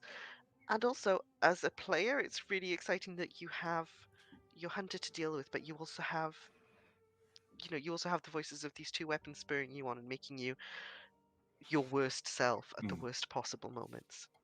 One thing which I want to highlight Chris and Chris really pushed for this, is weapons don't talk to anyone else. There's like this isn't a talking sword. This isn't the sort of, oh, well, brave adventurers, come in. Oh, I see you found me in my scabbard. It's not that. It's very much like if in the real world you thought your gun talks to you, that's more the experience. So it's like light hallucinations, blackouts, automatic writing, that sort of thing. And when we were writing, we really tried to give each weapon a different vibe. And the idea is like each weapon is fundamentally scared of something. Each weapon has desires. Each weapon has this outlook. And so the shotgun, as Chant mentioned earlier, is the idea that maybe if you were just violent enough, you could solve this problem. And it's not. And like speaking as a man, speaking as someone who's had testosterone ricocheting off the back of his brain for the last 37 years, there's that sort of like low grade interest. Just like what if you just turned over the table and ran? And it's like that doesn't make anything useful, but the shotgun wants you to do that. And then we were able to write that into the rules. So the shotgun will hurt you to reload itself. The shotgun will encourage you to get hurt so it can make secondary attacks. And throughout all of that, we were keen to come up with something horrible for each one of the weapons to do. So quick note, we've passed 22k. Thanks, folks. Yay!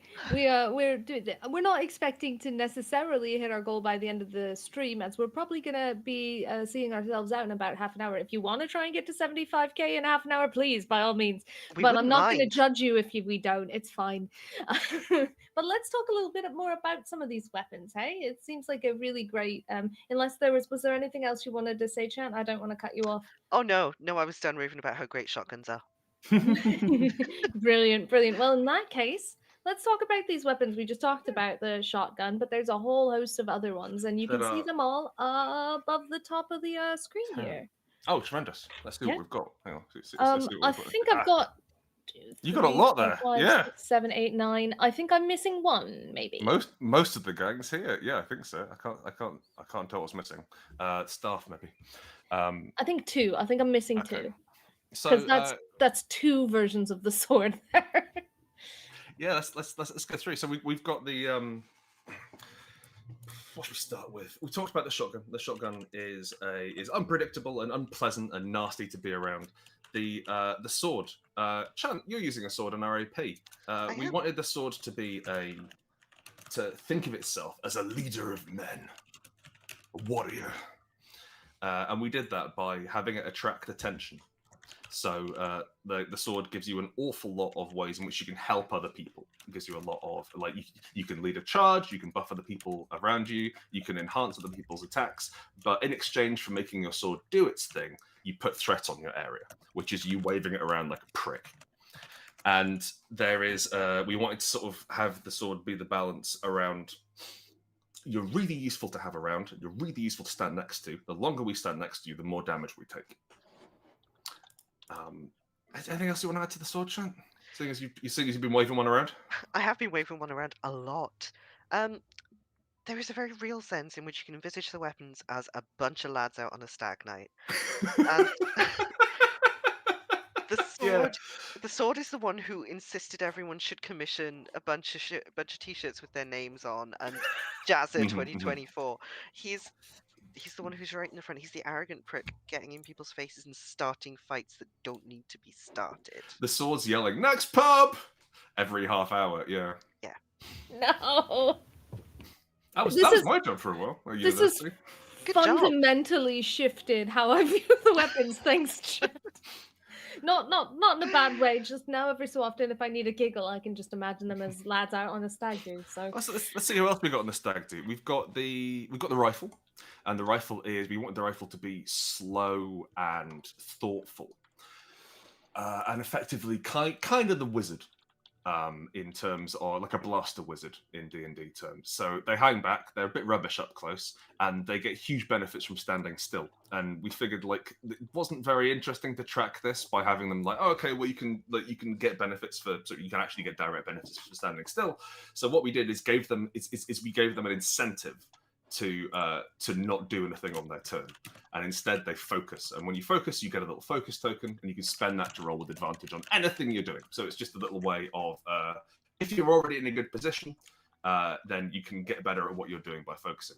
And everyone else can focus once, and you're either focused or you're not. And rifles can focus up to 5 times, then spend it on all kinds of dumb shit,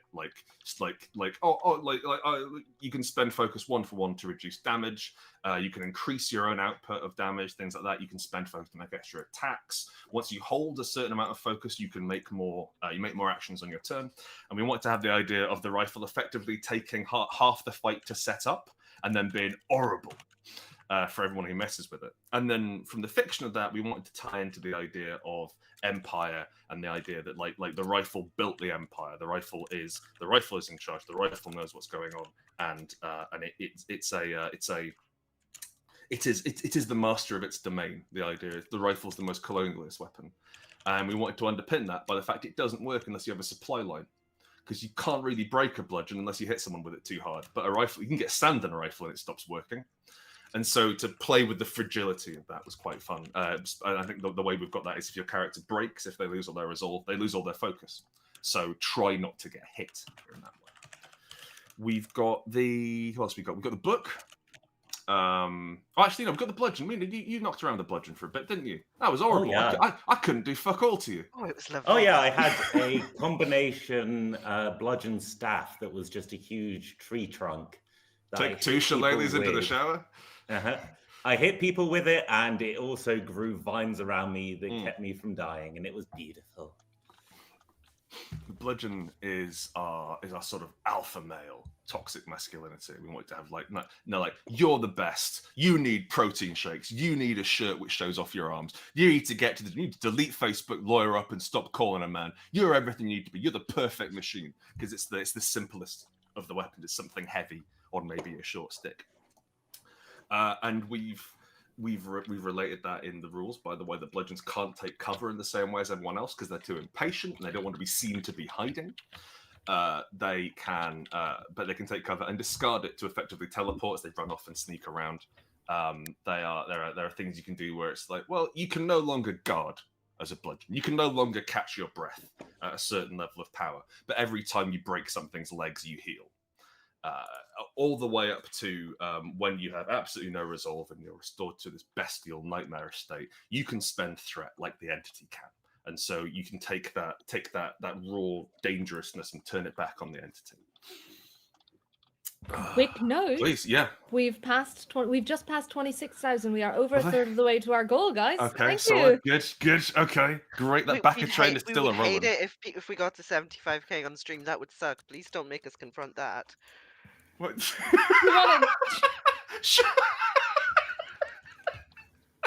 Oh no! Oh, Don't give us all the money we asked for. I genuinely think that at least once per stream now we've said, do you want to watch us cry on stream? But so we've got, you almost talked about the book. I want to hear about the book. Yeah. And the book is the other kind of wizard. The book is because I try to approach things in a much more abstracted way with my design. Chris tries to approach things in a much more traditionalist way, and the two of us meet in the middle, which means that you get a tactical grid with all sorts of very abstracted out things, but also you've got a book which does healing and does wizard spells. And I think that one of the balances we want to strike in Hollows is like, if you look at the weapons, it's not like, well, what does this do? I don't understand. You can look at the weapon, look at the powers, and kind of understand what everything does pretty much off the bat, and how those we wanted to make it so that when you're looking at things, you can say, oh, these powers would go really well together. Oh, and then if I swap out this weapon later on but keep this power, if my mate has this power, and you get interesting combos. And then those interesting combos are tested by the way that every entity uses some sort of strange fucked up rule set. And so it's basically a way of testing your machine over and over. And the way in which XP works in Hollows, you level up about 3 or 4 times per Hollow, and then discard all but one of those for your next Hollow. So it's a slow increase in power globally, but you rapidly increase the number of the opportunities and abilities you have as you go through a Hollow, gearing up for the boss. The book is much more traditional. It's got healing. It's got probably my least favorite ability, which is where they hang out at close. What we wanted to do with the book, we had this image of the book. Yeah, this image of the book where the book user has it open at close and is frantically casting a spell and trying not to die. And we've made the book an absolute nightmare for the gym if you're standing close, and we've given you no means to survive standing at close. And that, like, the balance of keeping yourself alive, having someone else keep you alive, is really fun, I think.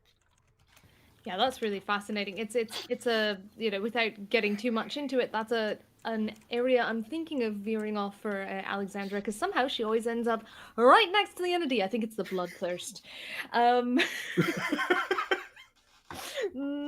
What haven't we touched yet? How about the armor? That's a fun one. Yeah, so I will say obviously armor and book are not traditional weapons in the way we think of them, but we wanted to come up with the idea. We wanted to talk about the idea of different ways you can exact violence on the world. So the book is the violent act of naming and categorizing a thing, and once you name something, you can control it. And so I think like the idea is we have this is a country and this is my country, and so I have the things in here and you don't have them. These people are saints and these people are sinners and that sort of thing. And so proper like second year literature degree stuff.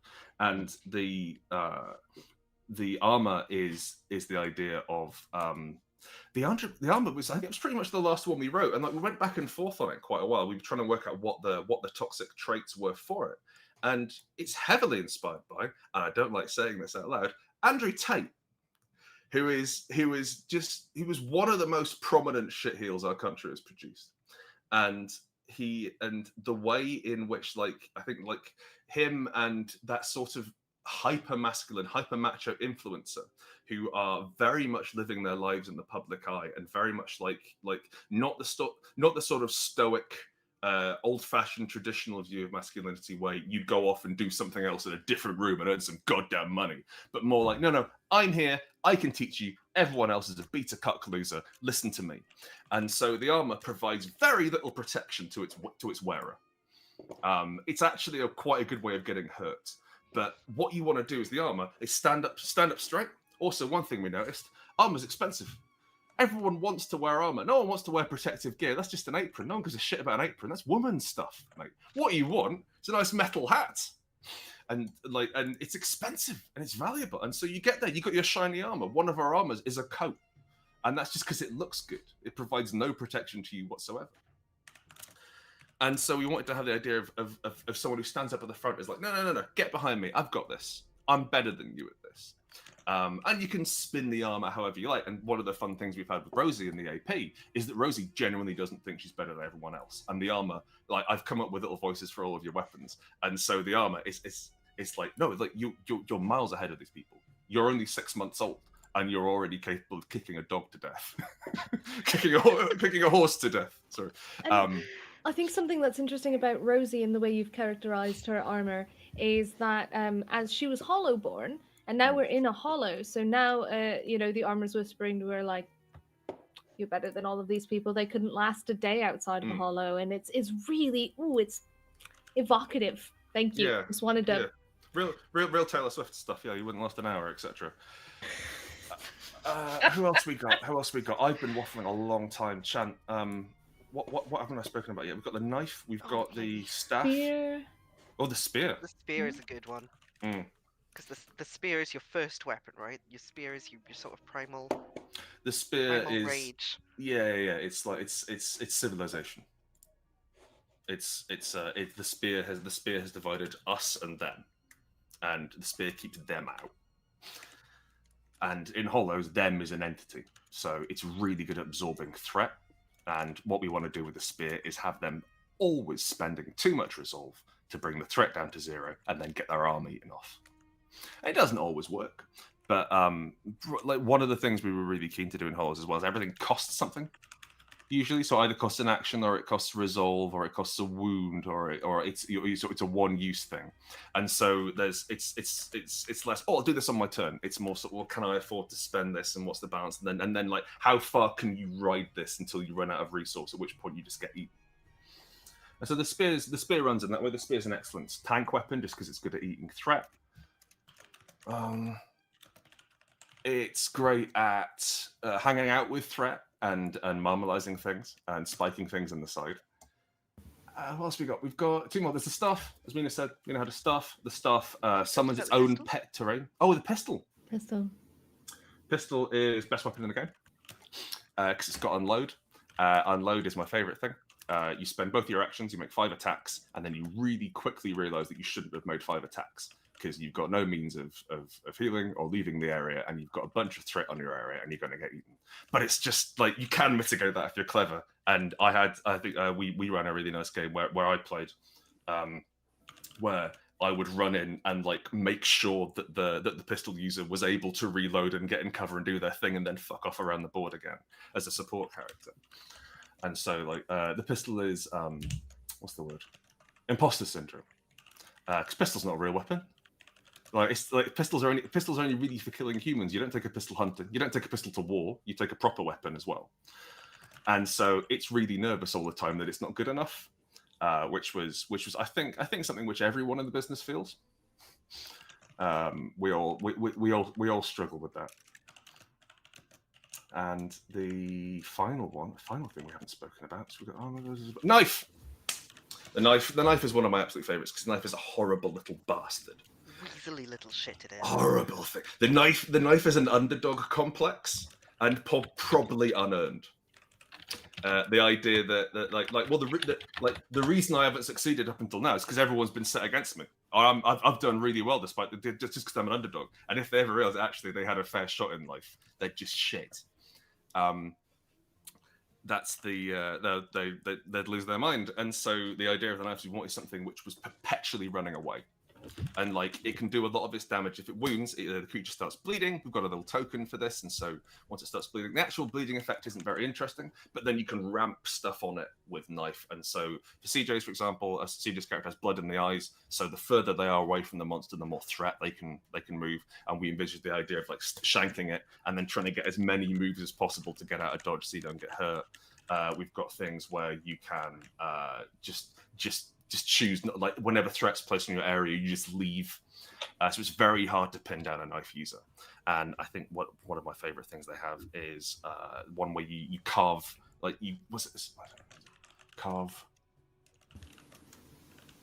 carve something in its wretched flesh, and you carve sigils into the creature, which, like, when it's bleeding, it lowers all of its stats, basically, which is quite good fun.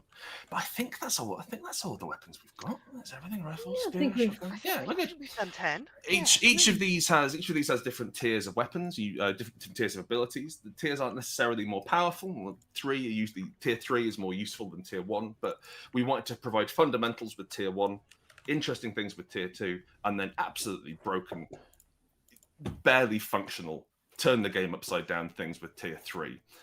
Much like the way the bludgeon spends threat. There's a book tier which is like, actually you can't place threat on my area ever, or spend threat to affect me ever. I'm not interested, thanks, mate. There's a pistol one where the first time you die, you didn't.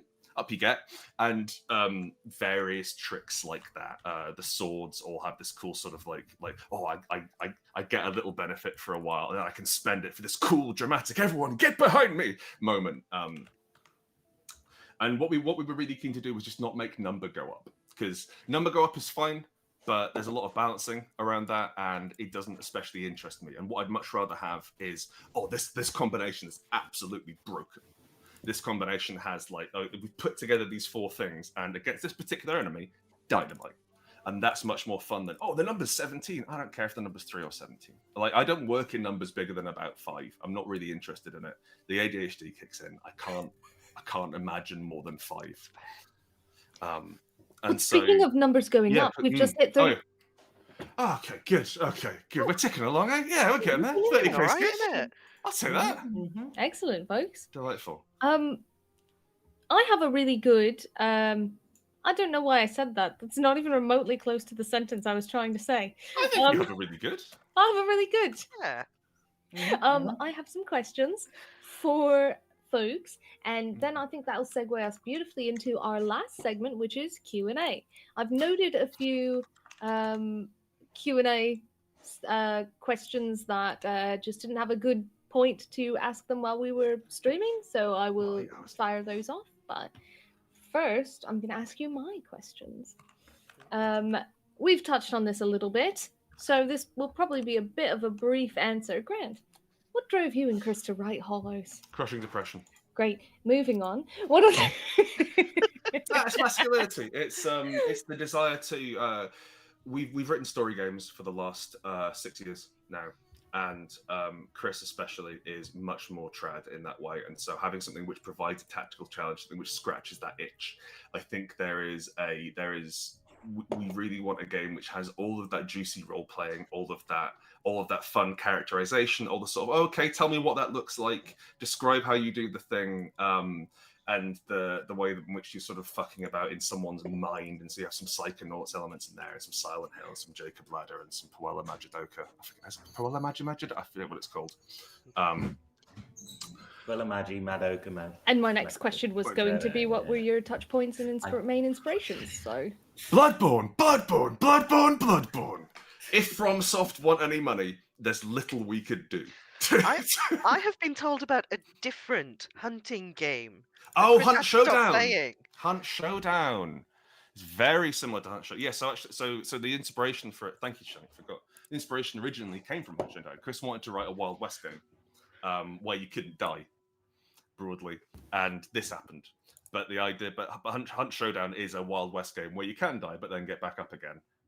And it's much more about people fighting each other. It's a sort of 100-player big open thing. Go and fight some monsters and shoot them, but it's very fucking tense, and it occupies about the same area in time. So yeah, we've got Bloodborne, we've got Silent Hill, we've got the full name of the anime. I can't remember. Mina. It's in the chat. Great, thank you. Oh, I'm so sorry. No, I had Mina muted. Sorry, Mina. Oh, okay. You have me muted. Well, your keyboard's a bit loud, mate. Like.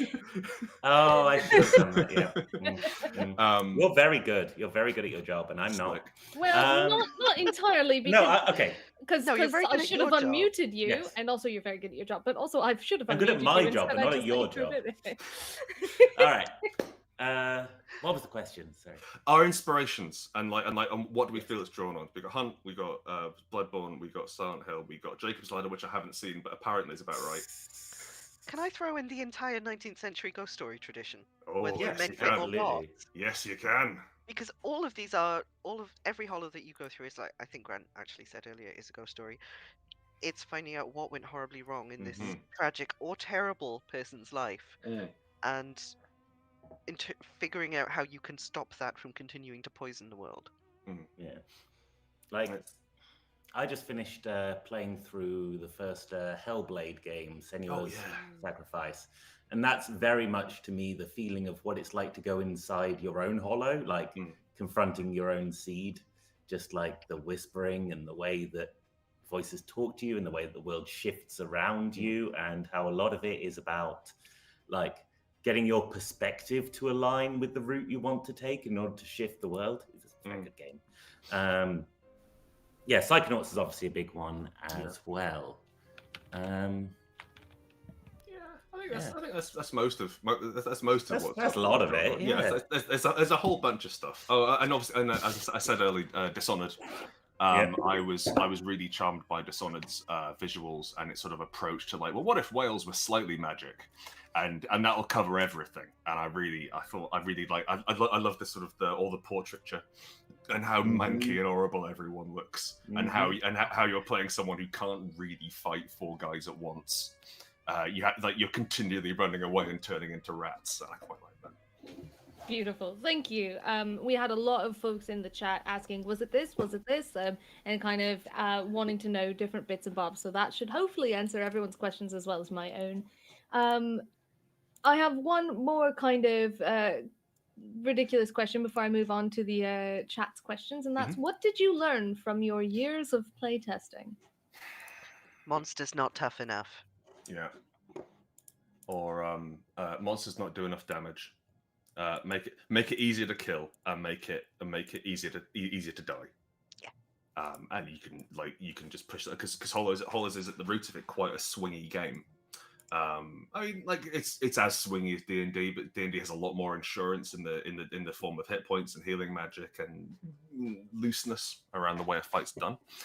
So it is quite swingy. It's quite dependent on your hit roll, and if you've got a stat of 12, you've got a 50-50 chance of hitting basically every time.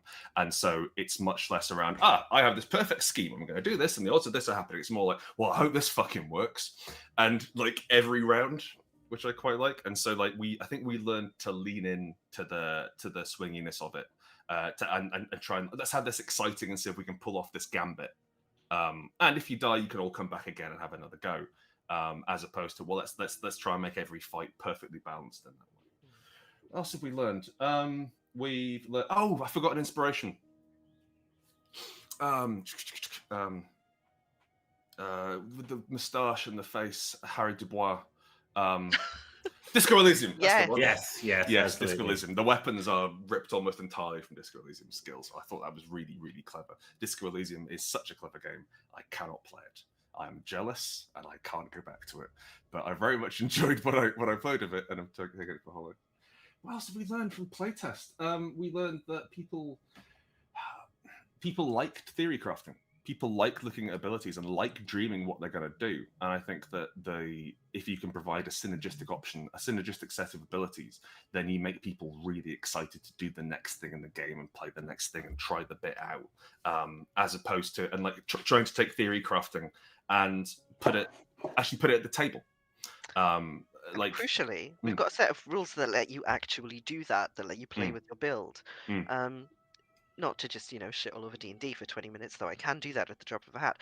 In D&D, you make maybe 3 meaningful choices, as you level up throughout your character. In Hollows, you're constantly making choices as you play, which is wonderful.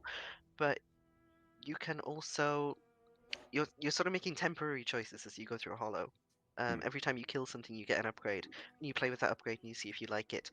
And then at the end of the Hollow, you decide which one you're going to keep. And then in the next Hollow, you try a new build. You try a new role for your character. It runs a bit like a MOBA in that way, I think. I've not played a lot of those either, but I play something broadly similar in the what's it called? That's called Battleborn, I think. Which Gearbox put out a while ago, which is like an FPS MOBA. Battleborn. Well, which is Grant, great. that's only 2 of the genres. That's only 2 of the genres in Battleborn. If I recall correctly, there was like a list of about 20. Was there? I don't remember that. I remember there was lots of running around and jumping. But it had this really cool thing where every time you leveled up, you had this little thing you picked from one of 2 abilities, and that locked things off or did the thing later on. And so being able to have I fancy trying this. And so much of theory crafting is because I grew up on the internet. I grew up with 3.5. D&D 3.0 and 3.5, it has some of the most exciting theory crafting possible. And then, unfortunately, you're supposed to play it. But there's something really lovely about building this sort of perfect Fabergé egg of a character who's never going to actually bump up against the world. And what if we can take the idea of that, the idea of, if I do this, and we take that and then sort of okay, do it. Okay, try it. Fuck about with it. See what happens. And if you don't like it, try something else later. And that's really fun. I think that's the one thing which I've learned from Eat the Reich and from Heart especially, is having people level up in the middle of a session is always exciting. Oh yeah. It's always nice because you do the thing and you get the reward. And so being able to have that happen multiple times over the course of an adventure and make a meaningful impact to your party composition, I'm really happy with that. And I think we didn't have that. It was much more granular, much more, okay, add 1 to the thing, I do this, and you've got your weapon, you have your named weapon, it does the thing, and it's much looser. And for someone like me who's constantly figuring out my character as I go, being able to build it like building block style and be like, oh, actually I want to kind of lean this way. It's so much easier in this sort of system where you can either pick a strategy and run with it the whole way and you're like, I'm happy with this strategy, or I can go, oh, actually I'd really quite like to try this, and bam, done. I can just throw that right on top. So that's something I really love about the Hollows system. I have a couple more questions for us before we sign out. One of them I've got reserved for if we've got a little bit of time, because it's a Spireheart and Eat the Right question. Sure. So we'll do that one after I ask a few practical questions from chat. One is, will the components be available for retail purchase? Yes. Good. There you go. Simple? I said yes. I said that's a chat question. I'll ask when we get to Q&A. Yes, they are. Excellent. That's so exciting. Hear that? So, hey guys, did you hear that? You can buy it in shops later. Amazing. Next, someone would like to know how large the paintings are in the Grand Malignancy Pledge. I think they're A4s. A4s. Okay, think give or so. take. Right. I think so. They're not A3. I think they're about they're about yay big. They're A4s. But they are they all go up about half an inch because John really gets the most out of his paint, and so just slams it on. He uses acrylics like oils. It's a really fascinating style. I would recommend anyone here take a look at his Instagram because he does just like what if Francis Bacon didn't fuck around trying to make it look like a face. It's really tremendously unpleasant stuff, and so like we actually asked him to make his stuff a bit more human for us because the malignancies rose out of human desire. Also, last time I looked, there was one grand malignancy left. So Get look in. at my Instagram real quick, I think. What else? What's the? My last question for you is, if Hollows was inspired by Bloodborne and all the other things we've just touched on, what would be the inspirations for some of your other tabletop role-playing games you've made, like Spire, Heart, and Eat the Reich? Spire is Necromunda, but with elves in it, and the elves wear glasses, and that's cool. Heart is Annihilation, but without Natalie Portman in it, and with an elf in it, because that's cool. Eat the Reich is Danger 5. What else we got? I think Goblin Quest is weirdly original. Goblin Quest is the Beano, I think. Orkborg is Morkborg. That really is not. I'm not taking that many steps down the road. Die I didn't write, and that's actually quite original. What else we got? Mina, what was Voidheart? Voidheart was. I'm gonna hate saying this, but it's a fusion of like Psychonauts and Persona 5 with like all the stuff that I wanted to be in Persona 5 added in. Yeah, it did feel a bit lacking, didn't it? Like Yeah. they set up a lot right at the top, and then it was Yeah, like, yeah. hey, you want to see some anime tits? It's like, no, Incredible come first act. on. Terrible follow through. Do you want a talking cat? Not really. No. Legacy Hey, no. is like Mad Max and Canticle for Leibowitz and general post-apocalyptic fiction that takes the long view of societal development.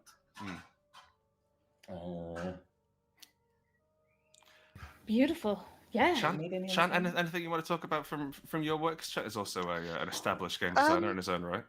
I don't think anyone came here to say that, but I am just going to repeat that we also make Die, and Die is simply goth Jumanji. Yeah, absolutely. Yeah. Go. Oh, Yeah. so this has been amazing, but we are just about up on our time. It's about time for Yeah. us to be hitting the old dusty road. I get to about an hour and 50 minutes into anything, and I just lose my mind. I'm sorry. Oh yeah. But we're up to 34K, a little over. Oh. Thank you all so much for your support, and we cannot wait to bring this to you. If anyone has some parting shots before I sign us off, let's go around in a little circle and say our goodbyes. I'd like to say thank you so much for your support. This is an experiment for us. This is not our traditional thing. This is not a traditional game in the way that a lot of games are packaged and produced. This is something which we're hugely passionate about, and we're trying to make art primarily. And so to see that you've come across from Kickstarter and that we've got 35 grand in the first hour is really nice to see and really reassuring, because we've put a lot of eggs in this basket, and it's nice to see that you people are putting feathers in the basket to keep our eggs. Thank you, everyone. Beautiful. Strong, confusing words. Just One of you has to follow that. these are going to be beautiful books. This is definitely, as Grant was saying, a big swing for us. We've spent a lot of time on development of this. This is like our most our highest funding goal yet, I think. Yeah, absolutely. Almost double the business I've ever had before. I've been part of RRD for 3 years now, 4 years. No, And- pre-pandemic. Yeah. Pre-pandemic, 5 years. Wow. Yeah, I was the fourth employee, and now we have almost a dozen people, and it's been so exciting to see the company grow, and that's because of the fans who love us and support us. So thank you so much. A tremendous community. Thank you also to the Discord for turning out. I know you're watching. We have a wonderful Discord, and it's tremendous to see you rock over to Twitch for this. Thanks. And Amazing, also, yeah. if you want to talk about Hollows, we're in the Discord Oh, occasionally. yeah. And if we're not in the Discord, a bunch of other cool people are in the Discord, and they will talk to you about Hollows. Cute Yeah, Story please. just dropped our link to the Discord in the chat. Tremendous. Feel Yes. free to come join us. Come along, say hello in the Discord if you're new here. It's a tremendous place. I'm sure you'll love it and make friends, maybe even play some games. I think that's us. Someone would, yeah, I can answer. Yeah, I had someone actually. No, go ahead, Chen. No, Someone has said, "Is there a financial incentive to backing now instead of buying retail?" Yes, there's extra stuff, right? A lot of our packages are better now, yes. Plus, you'll get things like the Hollows pamphlets as we unlock them, and everything else that we unlock as stretch goals. I think also As opposed just to having from to buy things one by one like a chump. also that means we get the money. Because if we sell it to retail, that means we get half the money and they get half the money, and you have to get in your car to drive somewhere. But at this point, we get all the money, so that's nice, isn't it? Think of it that way. I thought we'd be able to put that to bed real quick. So, Chen, did you have any parting shots before we go? Any additional? Oh, it's really hard for me to say things that are sincere, but I'm gonna have a go. So, I've only been at Rowan Rook and Deckard for 5 months. I'm one of the most recent of the staff, but I have known Hollows and loved Hollows longer than I've been at Rowan Rook and Deckard.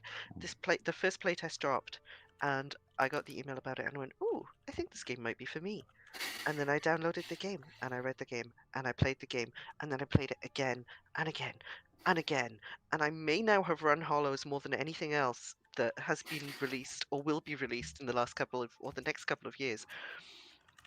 And if I can fall in love with Hollows, I'm really, really confident that a lot of you will also fall in love with Hollows. And also, the shotgun is the best weapon. I really must insist you all try it. That's all. All right, yeah. So thank you all so much for being here. First, Grant, Chant, Mina, and Sam, if you're there. Thank you for being here. Thank you for coming on and chatting about Hollows with us for the last 2 hours. Everyone in chat, thank you for also coming and chatting about Hollows with us for the last 2 hours. It has been a joy. We are steadily approaching 35k. I am a professional hype man, but I'm much like Chant here. We did it. We hit 35k. Thank you, everyone. Woo! So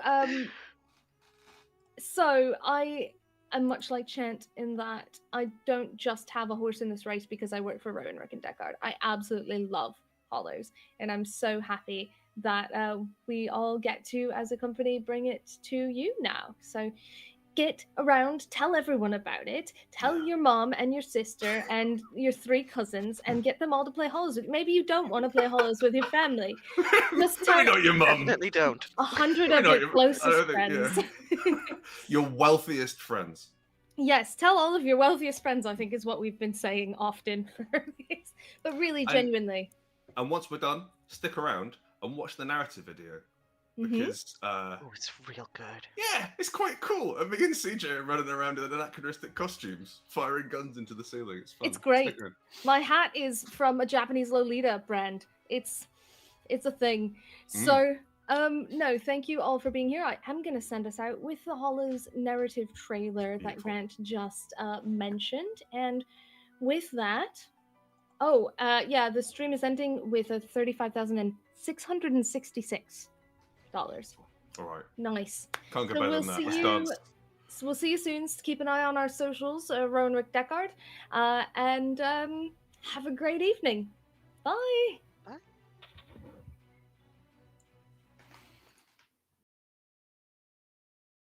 This world is sour, and here, sourer still, a stinking sump of rust and ruin, a hollow boiling beneath the reel. The landlord here was a hungry man, took everything he could, money, time, teeth, blood, folded in on himself with the want. Then it found him, bound him in a hell all his own, twisted him monstrous, gave back that hunger tenfold, and watched it run rampant.